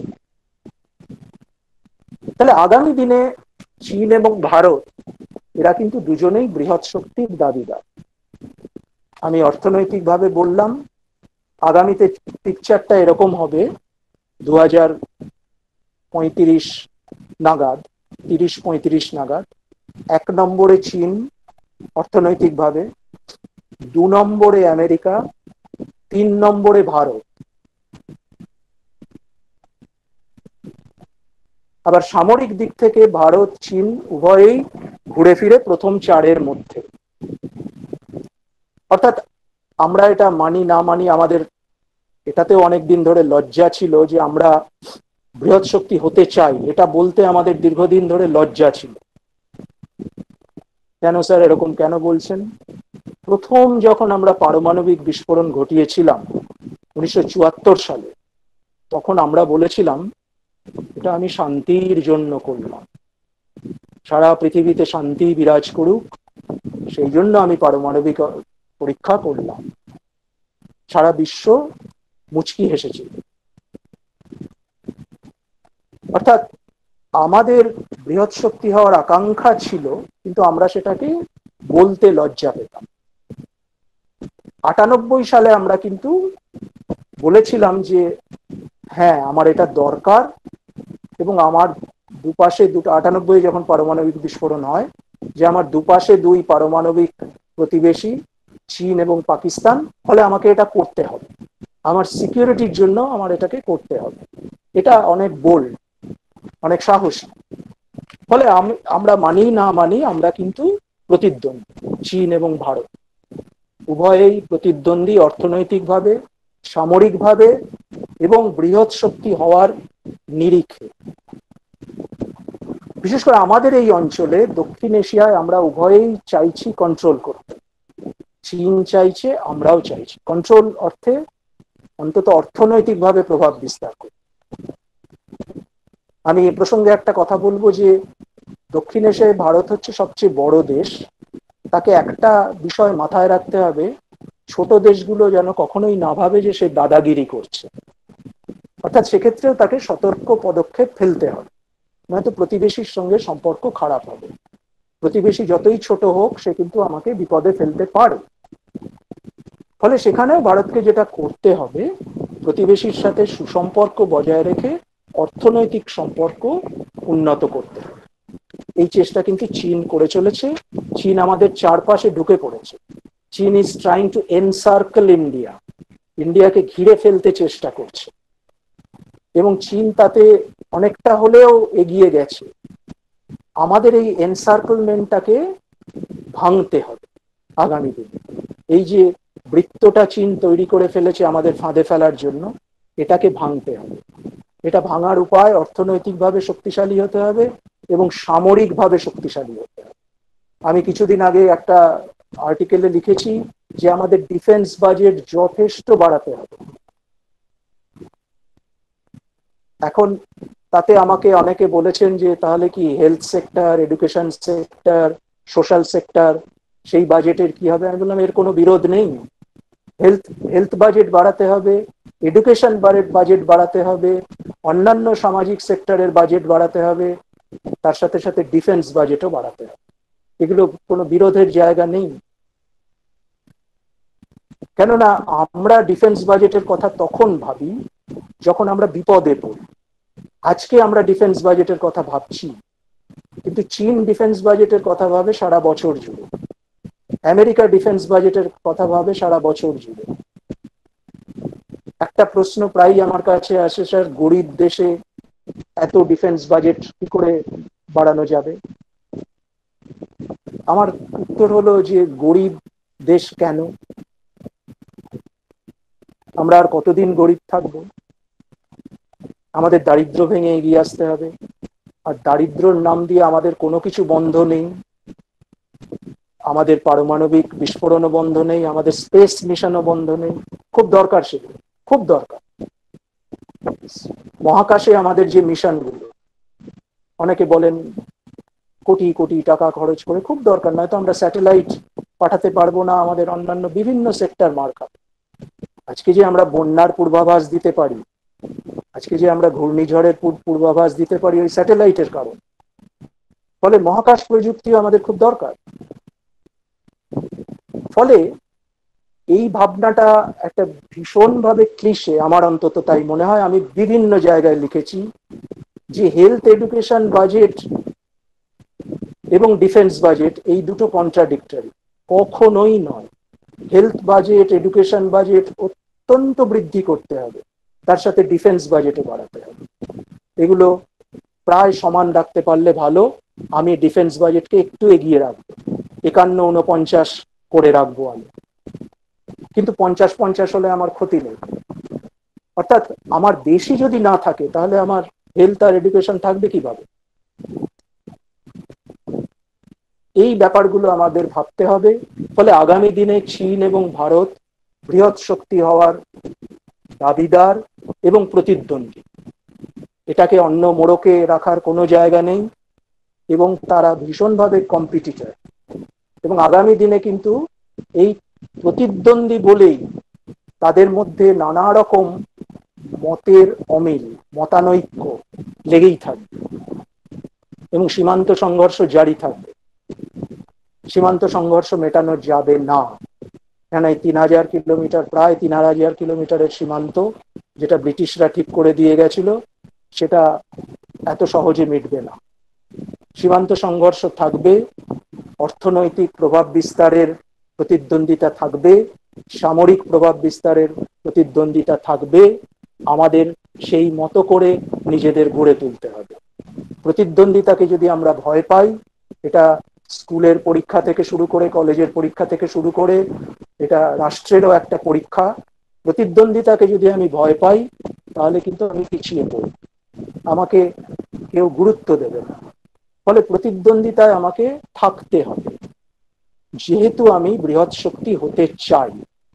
আর আমি যদি খুব নরম মাথা নত করে থাকতে চাই তাহলে কিন্তু আমার সীমান্ত আরো বেশি দখল হবে, আমার জমি আরো বেশি দখল হবে এবং আমাকে তুচ্ছ-তাচ্ছিল্য করা হবে, দরিদ্র দেশ হিসেবে গণ্য করা হবে। ফলে আগামীতে চীন এবং ভারত তারা পরস্পরের প্রতিদ্বন্দ্বী, তারা প্রভাব বিস্তারের ক্ষেত্রে প্রতিদ্বন্দ্বী, অর্থনৈতিক ক্ষেত্রে প্রতিদ্বন্দ্বী, সামরিক ক্ষেত্রে প্রতিদ্বন্দ্বী। ফলে দুটো দেশের মধ্যে মতানৈক্য লেগে থাকবে, তবে সেটা বৃহৎ যুদ্ধে যাতে না পৌঁছয় সেই দিকে দুটো দেশকেই নজর দিতে হবে। বৃহৎ যুদ্ধে পৌঁছানোর সম্ভাবনা কম, কেন দুটোই পারমাণবিক শক্তিধর দেশ, কিন্তু কিছু বলা যায় না। ফলে প্রতিদ্বন্দ্বী প্রতিযোগিতা সবই চলুক, সেটা বৃহৎ যুদ্ধে পরিণত হলে উভয়েরই সমূহ বিপদ। আমি এই বলে থামবো। আমাকে প্রায় 1 ঘন্টা হয়ে গেছে, ফলে সবাইকে ধন্যবাদ শোনার জন্য। আমি জানি না ঠিকঠাক ভাবে পৌঁছেছে কিনা কথা, ফলে আই স্টপ হেয়ার। কোনো প্রশ্ন থাকলে আমি দেখছি, যদি কেউ প্রশ্ন, ঈশিতা প্রশ্নগুলো কি পড়ে দেওয়া যাবে? স্যার প্রশ্ন আছে, প্রশ্নগুলো আমি বলছি 1 নম্বর করে। হ্যাঁ, একটু পড়ে দাও please. What should our government do that China wants to do diplomacy with Myanmar about border road issue? If you say something about that. কোশ্চেনটা করেছেন সোমনাথ কামানি। আচ্ছা, হ্যাঁ, মায়ানমারের সাথে যে বর্ডার ইস্যু, সোমনাথ না সুব্রত? সোমনাথ স্যার বলুন। হ্যাঁ, তোমার প্রশ্নটা হচ্ছে মায়ানমারের সাথে সীমান্ত সংঘর্ষ, তাই তো? সীমান্ত বিরোধ? না না স্যার, আমি বলছিলাম যে মায়ানমারকে কাজে লাগাচ্ছে যে ডিপ্লোমেসি ব্যাপারটা করছে চীন বর্ডার ইস্যু নিয়ে, সেটা বলছিলাম, বুঝলেন তো? হ্যাঁ হ্যাঁ, বুঝতে পেরেছি। বলুন। না, সে তো করবেই, সে করবেই তো। যে কোনো দেশের একটা উদ্দেশ্য থাকবে যে যত বেশি দেশকে সে কাছে টানতে পারে। আচ্ছা, চীন মায়ানমারে যেভাবে ঢুকেছে, চীন এই আমাদের এই অঞ্চলে দুটো দেশে ভীষণভাবে ঢুকে পড়েছে, একটা হলো পাকিস্তান, একটা হলো মায়ানমার। আচ্ছা, মায়ানমার সে আন্তর্জাতিকভাবে অনেকদিন বিচ্ছিন্ন ছিল, কেন কি তার সামরিক শাসন ছিল দীর্ঘদিন। মায়ানমার সেই জন্য চীনের ওপর অনেকটা নির্ভরশীল ছিল এবং মায়ানমারের সাথে চীনেরও অনেকটা বর্ডার আছে। ফলে চীন মায়ানমারকে কাজে লাগিয়েছে, কিন্তু আমি এখন যেটা খবর পাচ্ছি অনেকের মাধ্যমে, সেটা হচ্ছে মায়ানমার কিন্তু এখন আস্তে আস্তে চীনের কবল থেকে বেরিয়ে আসতে চাইছে, কিন্তু সে কোনো অল্টারনেটিভ পাচ্ছে না। এই অল্টারনেটিভটাই ভারতকে হয়ে উঠতে হবে, যেটা ভারত কিছুটা আফগানিস্তানে করতে পেরেছে, ডেমোক্রেটিক প্রসেস। এই অল্টারনেটিভটাই ভারতকে হতে হবে। মায়ানমার কিন্তু এখন চাইছে চীনের কবল থেকে বেরিয়ে আসতে। আচ্ছা, thank you sir. Number 2 question, মায়ের সময় চীন দুর্বল হলে Korea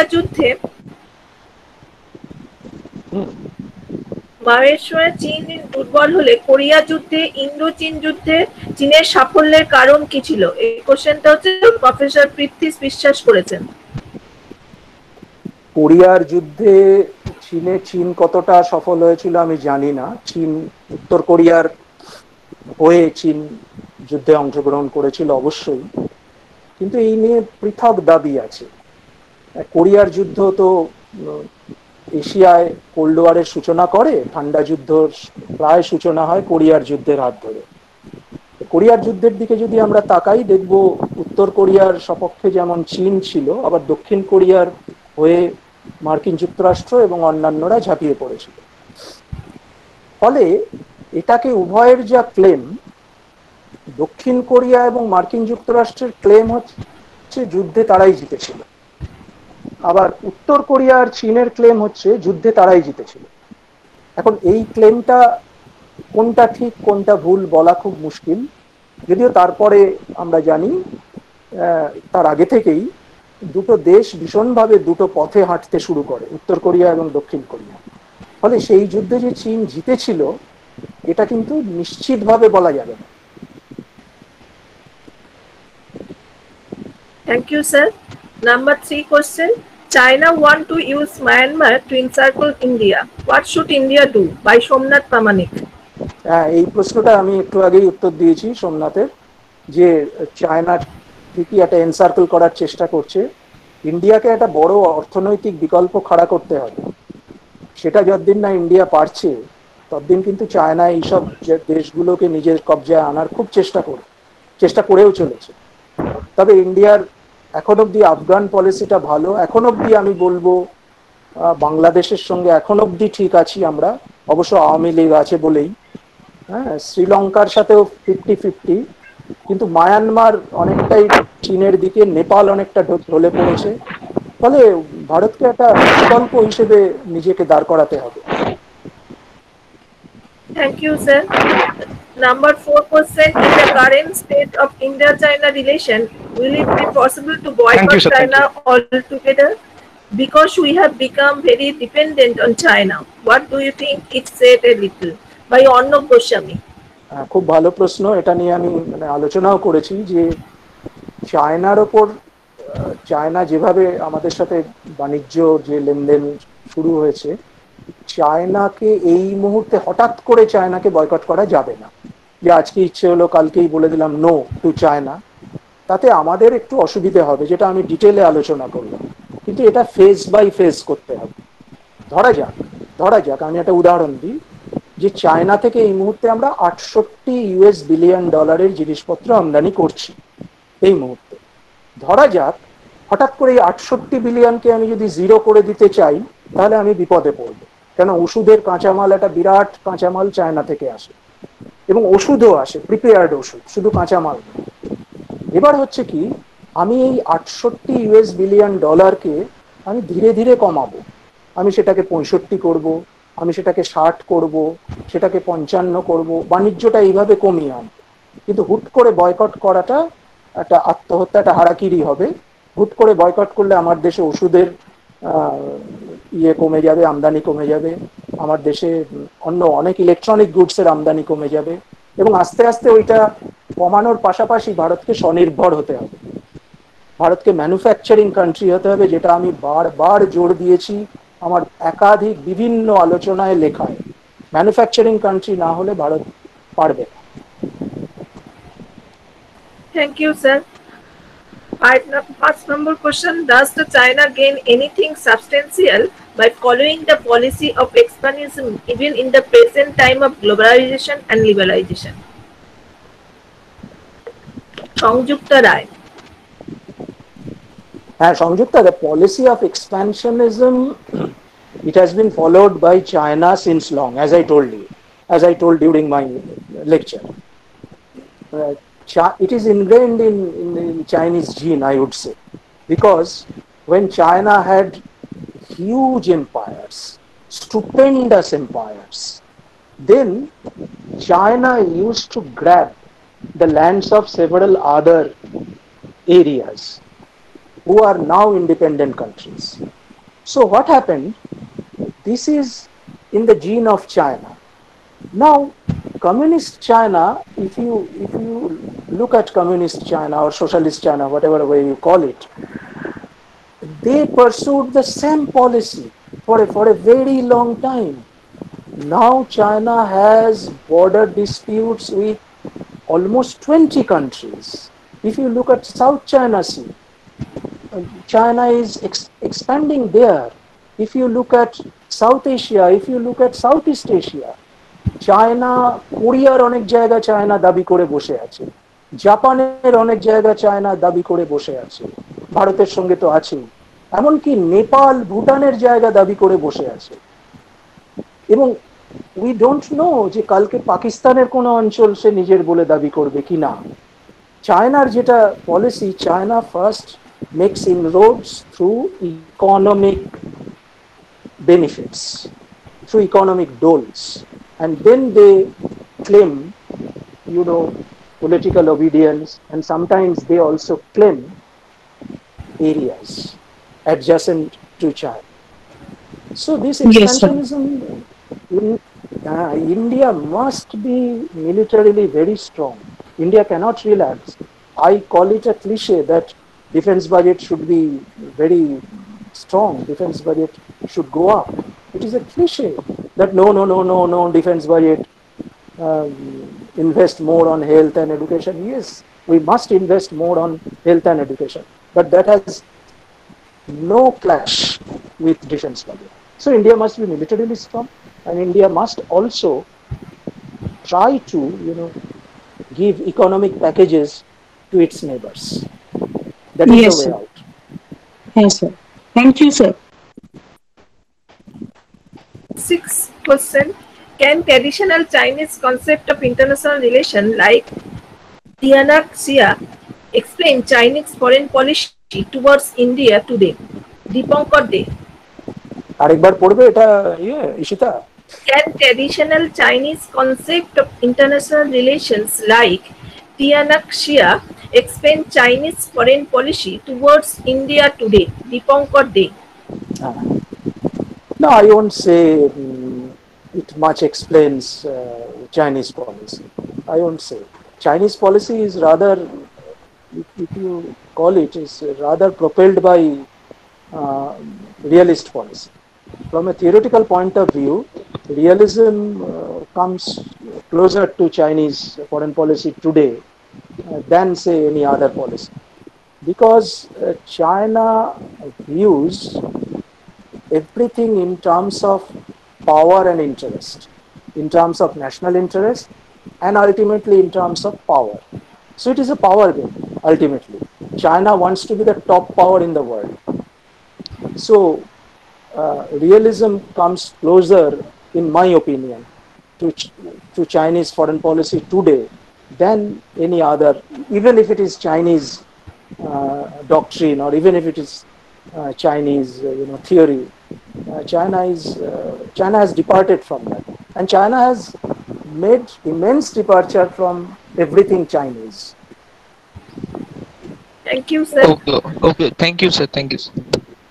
What impact will the present Sino-Indian border tension have on India's immediate smaller neighbor like Bhutan, Bangladesh, and Pakistan, etc.? Sangyukta Rai. Very good question again. দেখো, Indian যে smaller neighbours, they are like any country, they are also trying to capitalize on your weakness. এটা সবাই করবে. So smaller countries like Nepal, like Bangladesh, like Sri Lanka, Bhutan, they will wait and watch. এটা হচ্ছে পাড়ার দুটো মস্তানের মধ্যে ঝামেলা লাগলে অনেকেই দেখে যে কে জিতছে। মানে আমি এটা খুব একটা, আমি ক্লাসে যেরকম উদাহরণ দিই সেরকম এটা বলার চেষ্টা করলাম। They will wait and watch who comes out strong between India and China, because these are the giant countries in the neighborhood. So they will not immediately interfere. They will either show their allegiance to China or to India, mostly China, because China is at this moment stronger. যেটা নেপাল করছে, Nepal is showing its allegiance to China, so is Pakistan. We are not sure about Bangladesh. So they will wait and watch, and the impact on them, they will feel a bit insecure also. যে এই দুটো দেশের মধ্যে লাগলে আমরা কোথায় যাব। আমি অনেক বাংলাদেশি পত্রপত্রিকা বা অনেক পাকিস্তানি পত্রপত্রিকা পড়ি সোশ্যাল মিডিয়াতে, তাদের মধ্যে এই ফিলিংটাও আছে। অনেকেই হয় চায়নার দিকে বা ইন্ডিয়ার দিকে, কিন্তু বেশিরভাগই ওয়েট অ্যান্ড ওয়াচ করবে। They will wait and watch. Right, sir. Got it? হ্যাঁ স্যার। স্যার অ্যাকচুয়ালি প্রবলেমটা হচ্ছে যে যেহেতু টেরিটরিটা শেয়ারড হচ্ছে, এদের অ্যালিজিয়েন্স খুব বেশি যদি চায়নার দিকে চলে যায়, তাহলে একটা ডাইরেক্ট এনক্রোচমেন্টের রাস্তা তো তৈরি হয়ে যায়। যেটা ডোকলামের সময় খানিকটা ইন্ডিয়ান মিলিটারিকে ভুটান অ্যালাউ করেছিল to mobilize Indian troops on Bhutanese land. হ্যাঁ, ঠিক সেই রকমই ইনক্লাইন টুয়ার্ডস চায়না, তাহলে ইন্ডিয়ার পজিশনটা আরো সেন্সিটিভ, আরো উইক হয়ে যায় আর কি, এনসার্কেলমেন্টটা সত্যিকারের অর্থে হয়ে যায়, মানে আক্ষরিক অর্থে এনক্রোচড হয়ে যায়, তাই না? হ্যাঁ, অনেকটা ঠিক, অনেকটা ঠিক। আবার তোমার মনে রাখতে হবে, তুমি যদি অনেক পিছিয়ে যাও, তুমি দেখবে একটা সময় মালদ্বীপ এবং শ্রীলঙ্কাও কিন্তু আমাদের ডেকেছিল two protect them either from internal threats in case of Sri Lanka LTTE and in case of Maldives external threat. ফলে তারা তখন ইন্ডিয়াকে ডেকেছে, ডাকতো। এখন তারা কেউ কেউ চায়নার দিকে হয়তো ঝুঁকবে, কিন্তু যখন আবার তারা দেখবে যে ইন্ডিয়াও বেশ স্ট্রং হয়ে গেছে, দে উইল কাম ব্যাক। এইটা ঘটবে, এবং ডিপ্লোমেসিতে, ফরেন পলিসিতে এটা ঘটতেই থাকে। যখন যে পাওয়ারফুল তার দিকে বেশি দেশ ঝোঁকে, ফলে ইন্ডিয়াকে পাওয়ারফুল হতে হবে, আর কোনো উপায় নেই। ঠিক sir. Thank you, sir. Next question: what will be the future bilateral relations between India and China, and how to improve the current situation? Dipanjana Haldar Mojumdar. Future bilateral relations will be, economic relations will grow, provided India allows it. India allows the imbalance to continue, because China will not make it, balanced. So in future, I believe current trade volume is almost $85 billion. In future, I believe it would not jump much. খুব যে একটা বিরাট jump করবে তা হবে না, কারণ India আস্তে আস্তে চেষ্টা করবে ট্রেড ব্যালেন্সটা মেনটেন করার, এবং চায়না তখনই যাতে রাজি যদি না হয়, তাহলে ট্রেড খুব যে বিরাট জাম্প করবে তা নয়, আর মিলিটারি একটা কনফ্রন্টেশন ছোটখাটো চলতেই থাকবে। ফলে I would say the future of Indo China relations would be sweet and sour. Would be sweet and sour, টক মিষ্টি ঝাল এইসব দিয়ে চলতে থাকবে। খুব মিষ্টিও হবে না, খুব ঝালও হবে না। Okay, sir. Thank you, sir. Next question, sir. Say something about Nepal. Somnath Pramanik. The list is said about Nepal is better. Now Mr. Oli, I knew him as a communist. Now he is into Ram research. উনি এখন রাম নিয়ে গবেষণা করতে নেমে পড়েছেন mister ওলি, যিনি communist পার্টিকে হেড করেন ওই দেশে।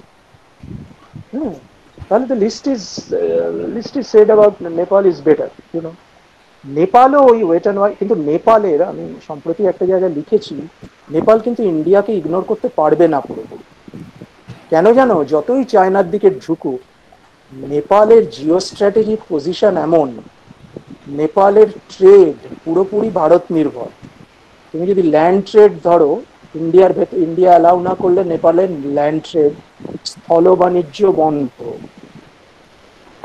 নেপালের কোনো সমুদ্র বন্দর নেই, নিয়ারেস্ট সমুদ্র বন্দর হচ্ছে ইন্ডিয়ার, মানে কলকাতা পোর্ট হচ্ছে নিয়ারেস্ট, এবং হয়তো বাংলাদেশ। এবার নেপালের উপায় আছে চীন বা মায়ানমারের পোর্ট ইউজ করা, সমুদ্র বন্দর ইউজ করা, কিন্তু সেটার জন্য নেপালকে যে পয়সা গুনতে হবে অনেক ঘুরপথে, সেটা পথটা পোষাবে না। ফলে বাণিজ্যের কারণেই নেপাল পুরোপুরি ইন্ডিয়াকে ইগনোর করতে পারবে না, ইন্ডিয়াকে একটু ল্যাজে খেলাবে। আর আমার ধারণা ওলি চলে গেলে, আমি এটা আগে একবার একটা জায়গায় লিখেওছি, ওলি চলে গেলে অবস্থাটা ইমপ্রুভ করবে। স্যার, কিন্তু বলছি যে এই যে সাহসটা নেপাল পাচ্ছে, সেটা কি কোনো কোনো চীন থেকে পাচ্ছে, যদি একটু বলেন। হ্যাঁ, পাচ্ছে, অবশ্যই অবশ্যই অবশ্যই, এ ব্যাপারে কোনো দ্বিধা নেই, চীনই সাহস যোগাচ্ছে। কিন্তু কি হয় জানো, যদি হাতি দুর্বল হয়ে যায়, তখন একটা মানে পিঁপড়েও তাকে সাহস দেখায়। Sir exactly.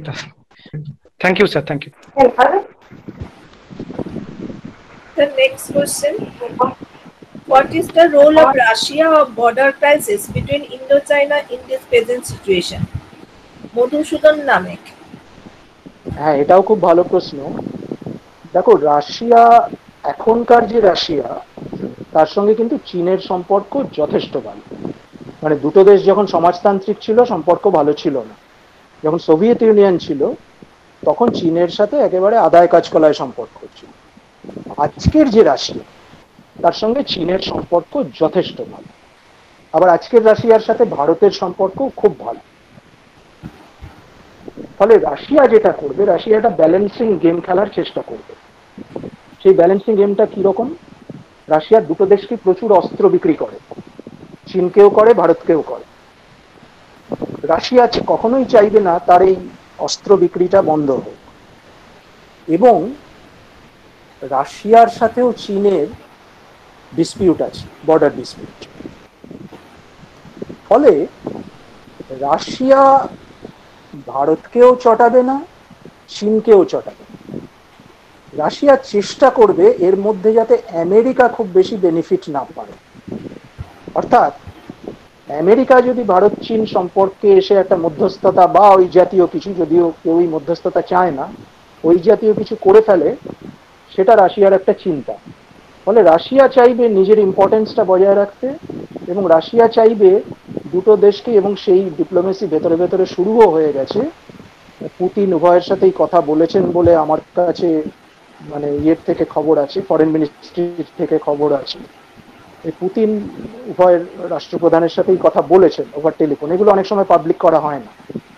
তো রাশিয়া চেষ্টা করবে এই উভয়েরকেই একটু ঠিকঠাক রাখতে, এবং রাশিয়া চেষ্টা করবে নিজে একটা রোল প্লে করতে, rather than America.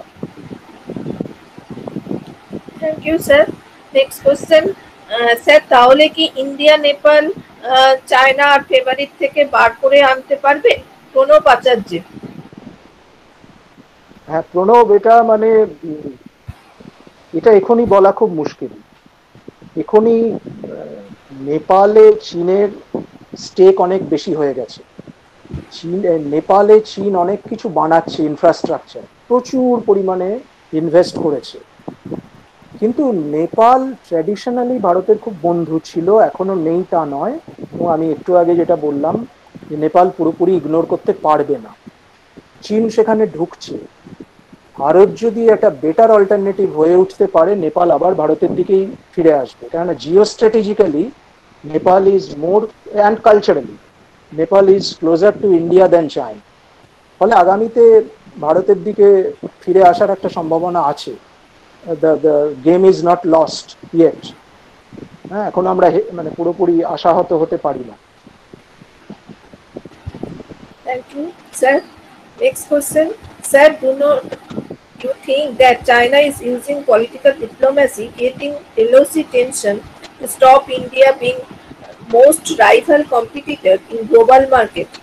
Is it to make diversion or to dominate over the second powerful nation in Asia? হ্যাঁ, এটা তো Donald আছে। ল্যাপটপ করেছে। Donald হ্যাঁ, this is laptop. yes, yes. This is true. China is trying to thwart Indian advancement. You know, China is trying to be the top power in Asia and probably in the world. So China would naturally not like India to come up. China will like India to be subservient, India to be a weaker power. So naturally, Chinese policy would be to threaten India always, either through border encroachment, or through trade, or in any. Think of the NSG affair. I mean, Nuclear Suppliers Group, where China has been consistently opposing Indian entry into the NSG, Nuclear Suppliers Group. China has been constantly opposing. China has been opposing India's entry to the UN Security Council as a permanent member. So China would naturally not like India to come out.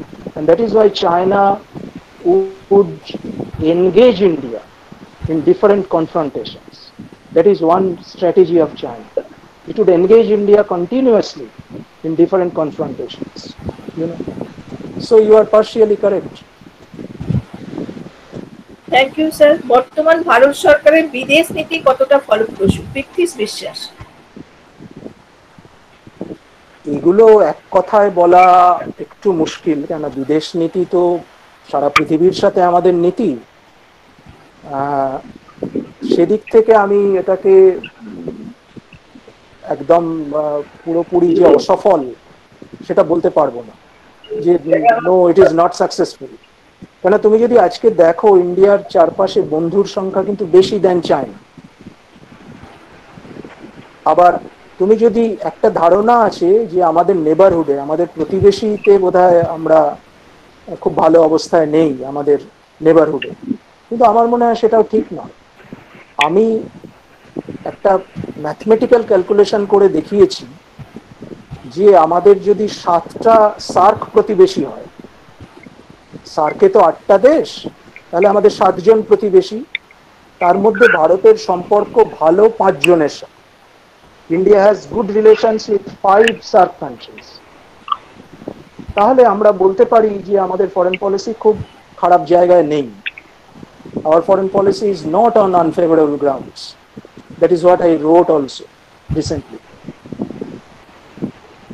Thank you sir. Next question, ভারতের সঙ্গে বাংলাদেশের বিভিন্ন ক্ষেত্রে যোগাযোগ নিবিড় হলেও বাংলাদেশে ভারতের ব্যবসায়ী বিনিয়োগ চীনের থেকে এত কম কেন? হ্যাঁ, এটা একটা খুব ভালো প্রশ্ন, খুবই ভালো দাস। হ্যাঁ, খুবই ভালো প্রশ্ন। কেননা বাংলাদেশের সাথে আমাদের সম্পর্কটা তাপস এরকম হয়েছে, যে যখন আওয়ামী লীগ থেকেছে সম্পর্ক উপরের দিকে গেছে, যখন খালেদা জিয়ার থেকেছে তখন সম্পর্ক নিচের দিকে গেছে, দ্যাট। ফলে কনসিস্টেন্টলি যেহেতু রাজনৈতিক সম্পর্ক কনসিস্টেন্টলি ভালো ছিল না, সেহেতু অর্থনৈতিক সম্পর্ক কনসিস্টেন্টলি ভালো হয়নি। এই সুযোগটা চায়না নিয়েছে, এই সুযোগটা নিয়ে চায়না ঢুকে পড়েছে এবং চায়না অনেক কিছু বানাচ্ছে বাংলাদেশে। হ্যাঁ, তবে যতদিন আওয়ামী লীগ থাকে, আওয়ামী লীগ থাকলে আবার আমরা হয়তো ফিরে আসতে পারবো, will make a comeback. কিন্তু ভারত সম্পর্কে বাংলাদেশে একটা ব্যাপার আছে, আমার যতদূর মনে হয় যে 50% of Bangladesh or maybe less is pro-India and 50% is anti-India. ফলে আমাদের ওই pro-India এলিমেন্টটাকে বেশি করে কাজে লাগাতে হবে। Thank you, sir. Next question, India's and China destabilized relation had led to focus India on domestic product. Period the theme of vocal for local. To what extent will India will be able to lead this theme of being vocal for local as India lags behind infrastructural facilities? Prashant Bhutia. This is also a very good question. আমি যেটা বলবো, don't take political slogans too seriously. Political slogans should be there. Politicians should be reaping advantage through political slogans. So global local, vocal local, এই যে ব্যাপারগুলো, এগুলো দূরে সরিয়ে রেখেও বলা যায়, যেটা আমি বলেছি আমার প্রেজেন্টেশনে, যে আমাদেরকে কিন্তু ম্যানুফ্যাকচারিং কান্ট্রি হতে হবে। অর্থাৎ সেটা আমি লোকালি করতে পারলে সবচেয়ে ভালো, কিন্তু সেটা করতে এক্ষুনি আমি লোকালি পুরোটা পারবো না। আমাকে বাইরে থেকে কাঁচামাল নিতে হবে। ধরো আমি কোনো একটা গাড়ি বানাবো, ভালো গাড়ি বানাবো, আমি একটা উদাহরণ দিচ্ছি, পুরোটাই আমি ইন্ডিয়া থেকে মাল নিয়ে করতে পারবো না। তার জন্য আমাকে কিছু কিছু মাল বাইরে থেকে আনতে হবে, সেই পরিমাণটা যত কম হয় তত ভালো। বা আমি একটা মোবাইল ফোন বানাবো, আমি যেটা একটু আগে বলছিলাম, আমার ভেতরের পার্টস গুলো বাইরের আনতেই হবে এই মুহূর্তে। ফলে 100% local is not possible right at this moment. Right at this moment, 100% local is not possible.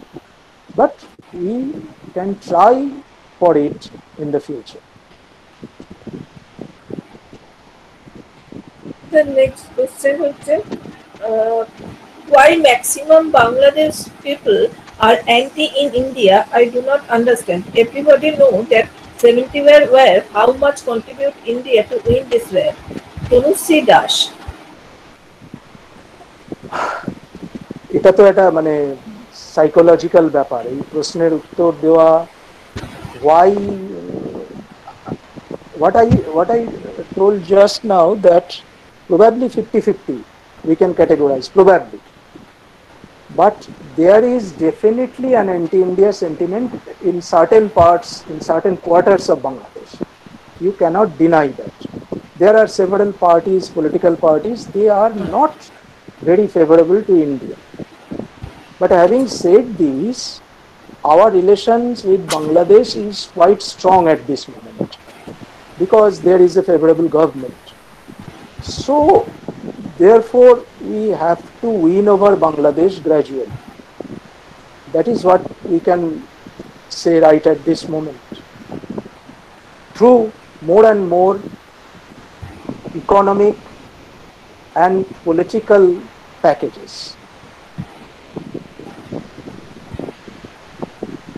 Thank you sir. Next question হচ্ছে, প্রতিবেশী দেশগুলির সঙ্গে আমাদের সম্পর্ক কেমন হওয়া উচিত ইন্দো চীন সম্পর্কের প্রেক্ষাপটে? এটা আপনি অনেকবার আলোচনাও করলেন, কারণ দক্ষিণ পূর্ব এশিয়ার ছোট ছোট দেশগুলি চীনের প্রভাবাধীন হয়ে পড়েছে। সেখানে ভারতের কি করণীয় বা ভারতের পলিসি কি হওয়া উচিত প্রতিবেশী দেশগুলোর ক্ষেত্রে? সন্দীপন সরকার। একেবারেই তাই, মানে অবশ্যই তুমি যদি এক কথায় বলতে বলো, অবশ্যই ভালো হওয়া উচিত। কেন ভারত কিন্তু কোনো প্রতিবেশী দেশকে ইগনোর করে বেশি দিন চলতে পারবে না, সে যত ছোটই হোক না কেন। সে ট্রাবল ক্রিয়েট করবে নানা রকম। Say for example Pakistan trouble create করে চলেছে সেই 47 সাল। Although Pakistan is a different case, কিন্তু অন্যান্য দেশগুলো তারা কিন্তু আমাদের বন্ধু বলাই ছিল এতদিন, এখনো যে বেরিয়ে গেছে তা বলবো না। তুমি যদি হিসেব করো, ভুটান আমাদের বন্ধু, মালদ্বীপ আমাদের বন্ধু, আমাদের সাথে বাংলাদেশের সম্পর্ক ভালো, শ্রীলঙ্কাও ভালোর দিকে। ফলে প্রতিবেশী দেশগুলোর সঙ্গে ভারতের একদম ভীষণভাবে চেষ্টা করতে হবে সম্পর্ক আরো উন্নত করা, যাতে চায়না সেখানে না গলাতে না পারে। কেন চায়না কালচারালি অনেক দূরে। স্যার আপনার কি মনে হয় না যে যখন আমরা সিএ বা ধর্ম নিয়ে কোনো কাজ করছি, তখন আমরা বাংলাদেশকে ক্ষুব্ধ করছি বা নেপালকে ক্ষুব্ধ করছি বা কিছুটা শ্রীলঙ্কাকে ক্ষুব্ধ করছি, সেই প্রেক্ষাপটে মানে চীন তো সেই সুযোগটা নিতে পারে আমাদের কাছ থেকে? না, সেটা ঠিকই। এই মনোভাবটা যেন, যে আমি যেটা বলেছি যে আমরা যে বড় দাদা, আমরা তাকে তুচ্ছতাচ্ছিল্য করছি, এই মনোভাবটা তাদের মধ্যে যেন কখনোই না গ্রো করে। তারা যেন এই মনোভাবে কখনোই বিশ্বাসী না হয়ে পড়ে যে আমি তাকে তুচ্ছতাচ্ছিল্য করছি। কিন্তু সুনার অর লেটার তুমি দেখবে, সেটা হয়তো আজ থেকে 20 বছর পরে হতে পারে, ওরা কিন্তু চীনের প্রতিও বীতশ্রদ্ধ হবে। চীনও বড় দেশ, এবং চীন যখন ওই ঋণ যেটা এখন দিচ্ছে সেটা যখন ইন্টারেস্ট সমেত ফেরত পেতে চাইবে, তখনই বিরক্তিটা শুরু হবে।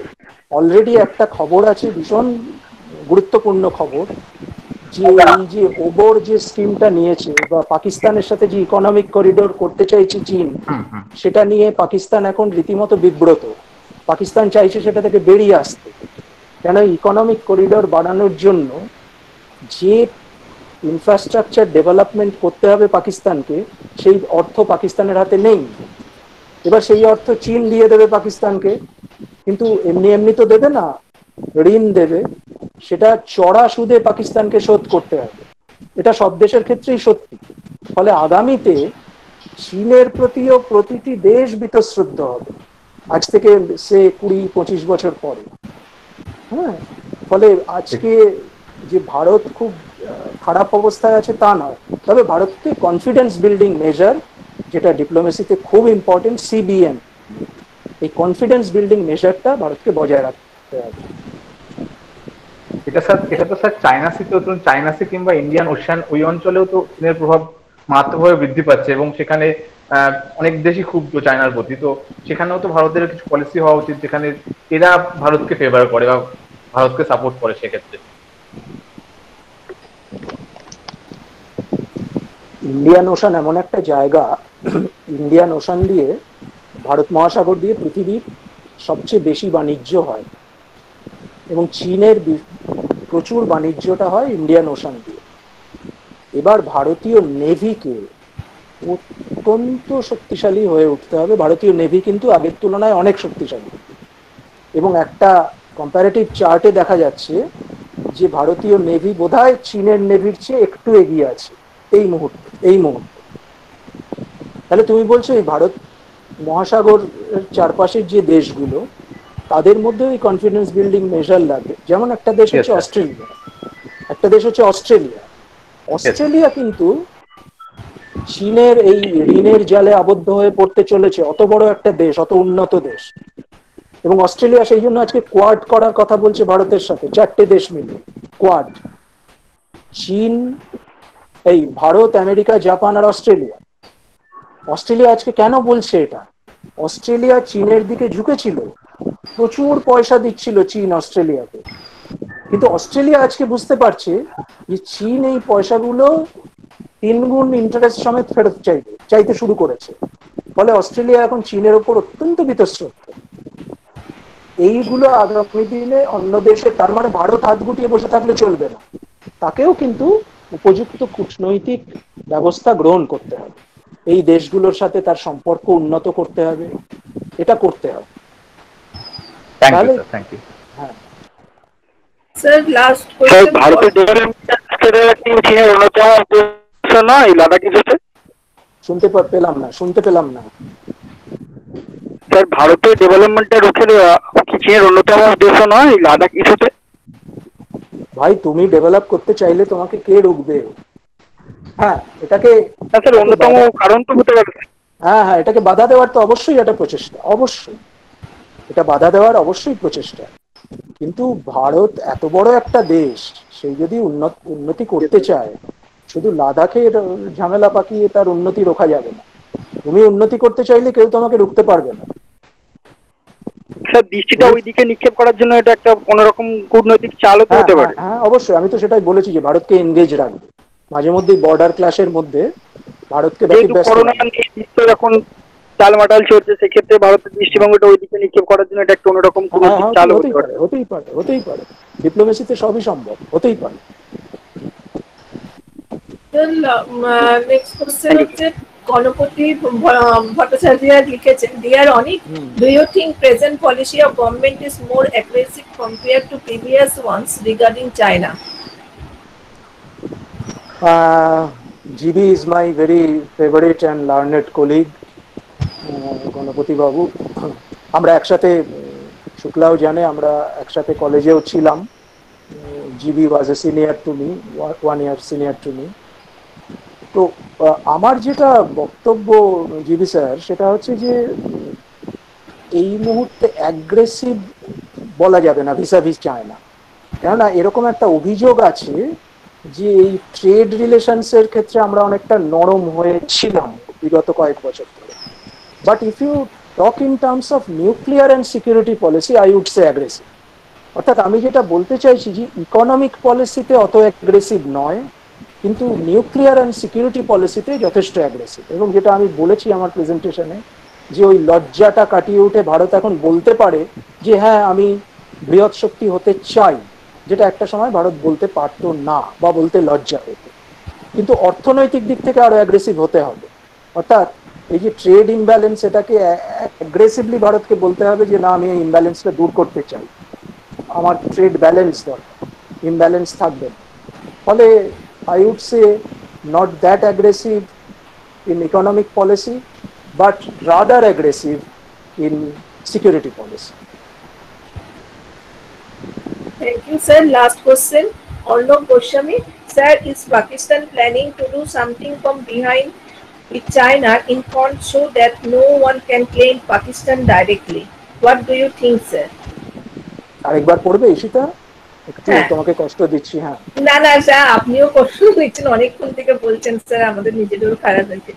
Pakistan planning to do something from behind with China in front so that no one can claim Pakistan directly. What do you think, sir? হ্যাঁ, পাকিস্তানেরও তো পাকিস্তানেরও ওই টেন্ডেন্সি আছে। পাকিস্তান ইজ অলসো, দেখো, Pakistan and China, they are in a nexus. They both want to engage India in border clashes, and they both want to, Pakistan also want to destabilize India internally. So they are both, they are both conspiring to destabilize India. So Pakistan will also sometimes they will also make India engaged, not sometimes, always, so that Baluchistan and other provinces they do not revolt. পাকিস্তানের একটা বিরাট সমস্যা আছে বালুচিস্তান, তারা যাতে বেরিয়ে না যায়, তারা যাতে রিভল্ট না করে, সেই দিক থেকে দৃষ্টি ঘোরানোর জন্য পাকিস্তান এটা করতেই পারে, করেও চলেছে। থ্যাংক ইউ স্যার, এতক্ষণ ধরে আমাদের এত সুন্দরভাবে ইনফরমেশন দেওয়ার জন্য, এবং আমরা খুব সমৃদ্ধ হয়েছি। এতক্ষণ ধরে আপনি সুন্দরভাবে কোশ্চেন অ্যান্সার গুলো বললেন এবং অনেকক্ষণ ধরে আপনার লেকচার শুনে আমাদের খুব সমৃদ্ধ হয়েছে, এবং আশা করি আমার ছাত্রছাত্রী এবং সকল যারা পার্টিসিপেন্ট আছে তাদেরও উপকৃত হব। Thank you, thank you. এখন আমি পৃথ্বীশ বিশ্বাসকে রিকোয়েস্ট করছি যে ভোট অফ থ্যাঙ্কস দেওয়ার জন্য। শুভ অপরাহ্ন। আমাদের আমন্ত্রণ গ্রহণ করে এরকম একটা ভালো আলোচনা চক্রে অংশ শোনার সুযোগ করে দেওয়ার জন্য ডক্টর অনিক চট্টোপাধ্যায় মহাশয়কে অসংখ্য ধন্যবাদ। ইন্দো-চীন সম্পর্কের মতো একটি জটিল বিষয়কে তিনি যেভাবে স্বল্প সময়ে সহজবোধ্যভাবে উপস্থাপিত করলেন তার জন্য আমরা তার কাছে কৃতজ্ঞ। এরপর ধন্যবাদ জানাই আমাদের মহাবিদ্যালয়ের অধ্যক্ষ ডক্টর গৌতম বিড মহাশয়কে। তিনি সর্বদাই শিক্ষাগত বিষয়ে আমাদের সাহায্য উৎসাহিত করে থাকেন এবং এক্ষেত্রেও তার ব্যতিক্রম ঘটেনি, এজন্য স্যারের কাছে আমরা কৃতজ্ঞ। এরকম একটি গুরুত্বপূর্ণ আলোচনা চক্র আয়োজন করার জন্য আমরা আমাদের মহাবিদ্যালয়ের রাষ্ট্রবিজ্ঞান বিভাগের সকল অধ্যাপিকাদের কাছে কৃতজ্ঞ। ধন্যবাদ জানাই সেমিনার কমিটির সকল সদস্য, আইকিউএসি, টেকনিশিয়ান, মহাবিদ্যালয়ের সকল শিক্ষক শিক্ষিকা ও শিক্ষক কর্মীদের, যাদের সহযোগিতা ছাড়াই এই আলোচনা চক্র আয়োজন করা সম্ভব হতো না। পরিশেষে আন্তরিকভাবে ধন্যবাদ জানাই সকল অংশগ্রহণকারীদের, যাদের উৎসাহব্যঞ্জক উপস্থিতি এই আলোচনা চক্রকে অর্থবহ ও ফলপ্রসূ করেছে। আগামী দিনেও তাদের পাশে পাবো এই বিশ্বাস রাখি। সবশেষে সকলকে ধন্যবাদ জানাই। এখন ধন্যবাদ জানিয়ে আমাদের জাতীয় সঙ্গীত শুরু হচ্ছে এবং আমরা এই জাতীয় সঙ্গীতে অংশগ্রহণ করব। जनगण मन अधिनायक जय हे भारत भाग्य विधाता, पंजाब सिंध गुजरात मराठा द्राविड उत्कल बंगा, विंध्य हिमाचल यमुना गंगा उच्चल जलधि तरंगा, तव शुभ नामे जागे, तव शुभ आशीष मांगे, गाहे तव जय गाथा। जन गण मंगलदायक जय हे भारत भाग्य विधाता, जय हे जय हे जय हे, जय जय जय जय हे।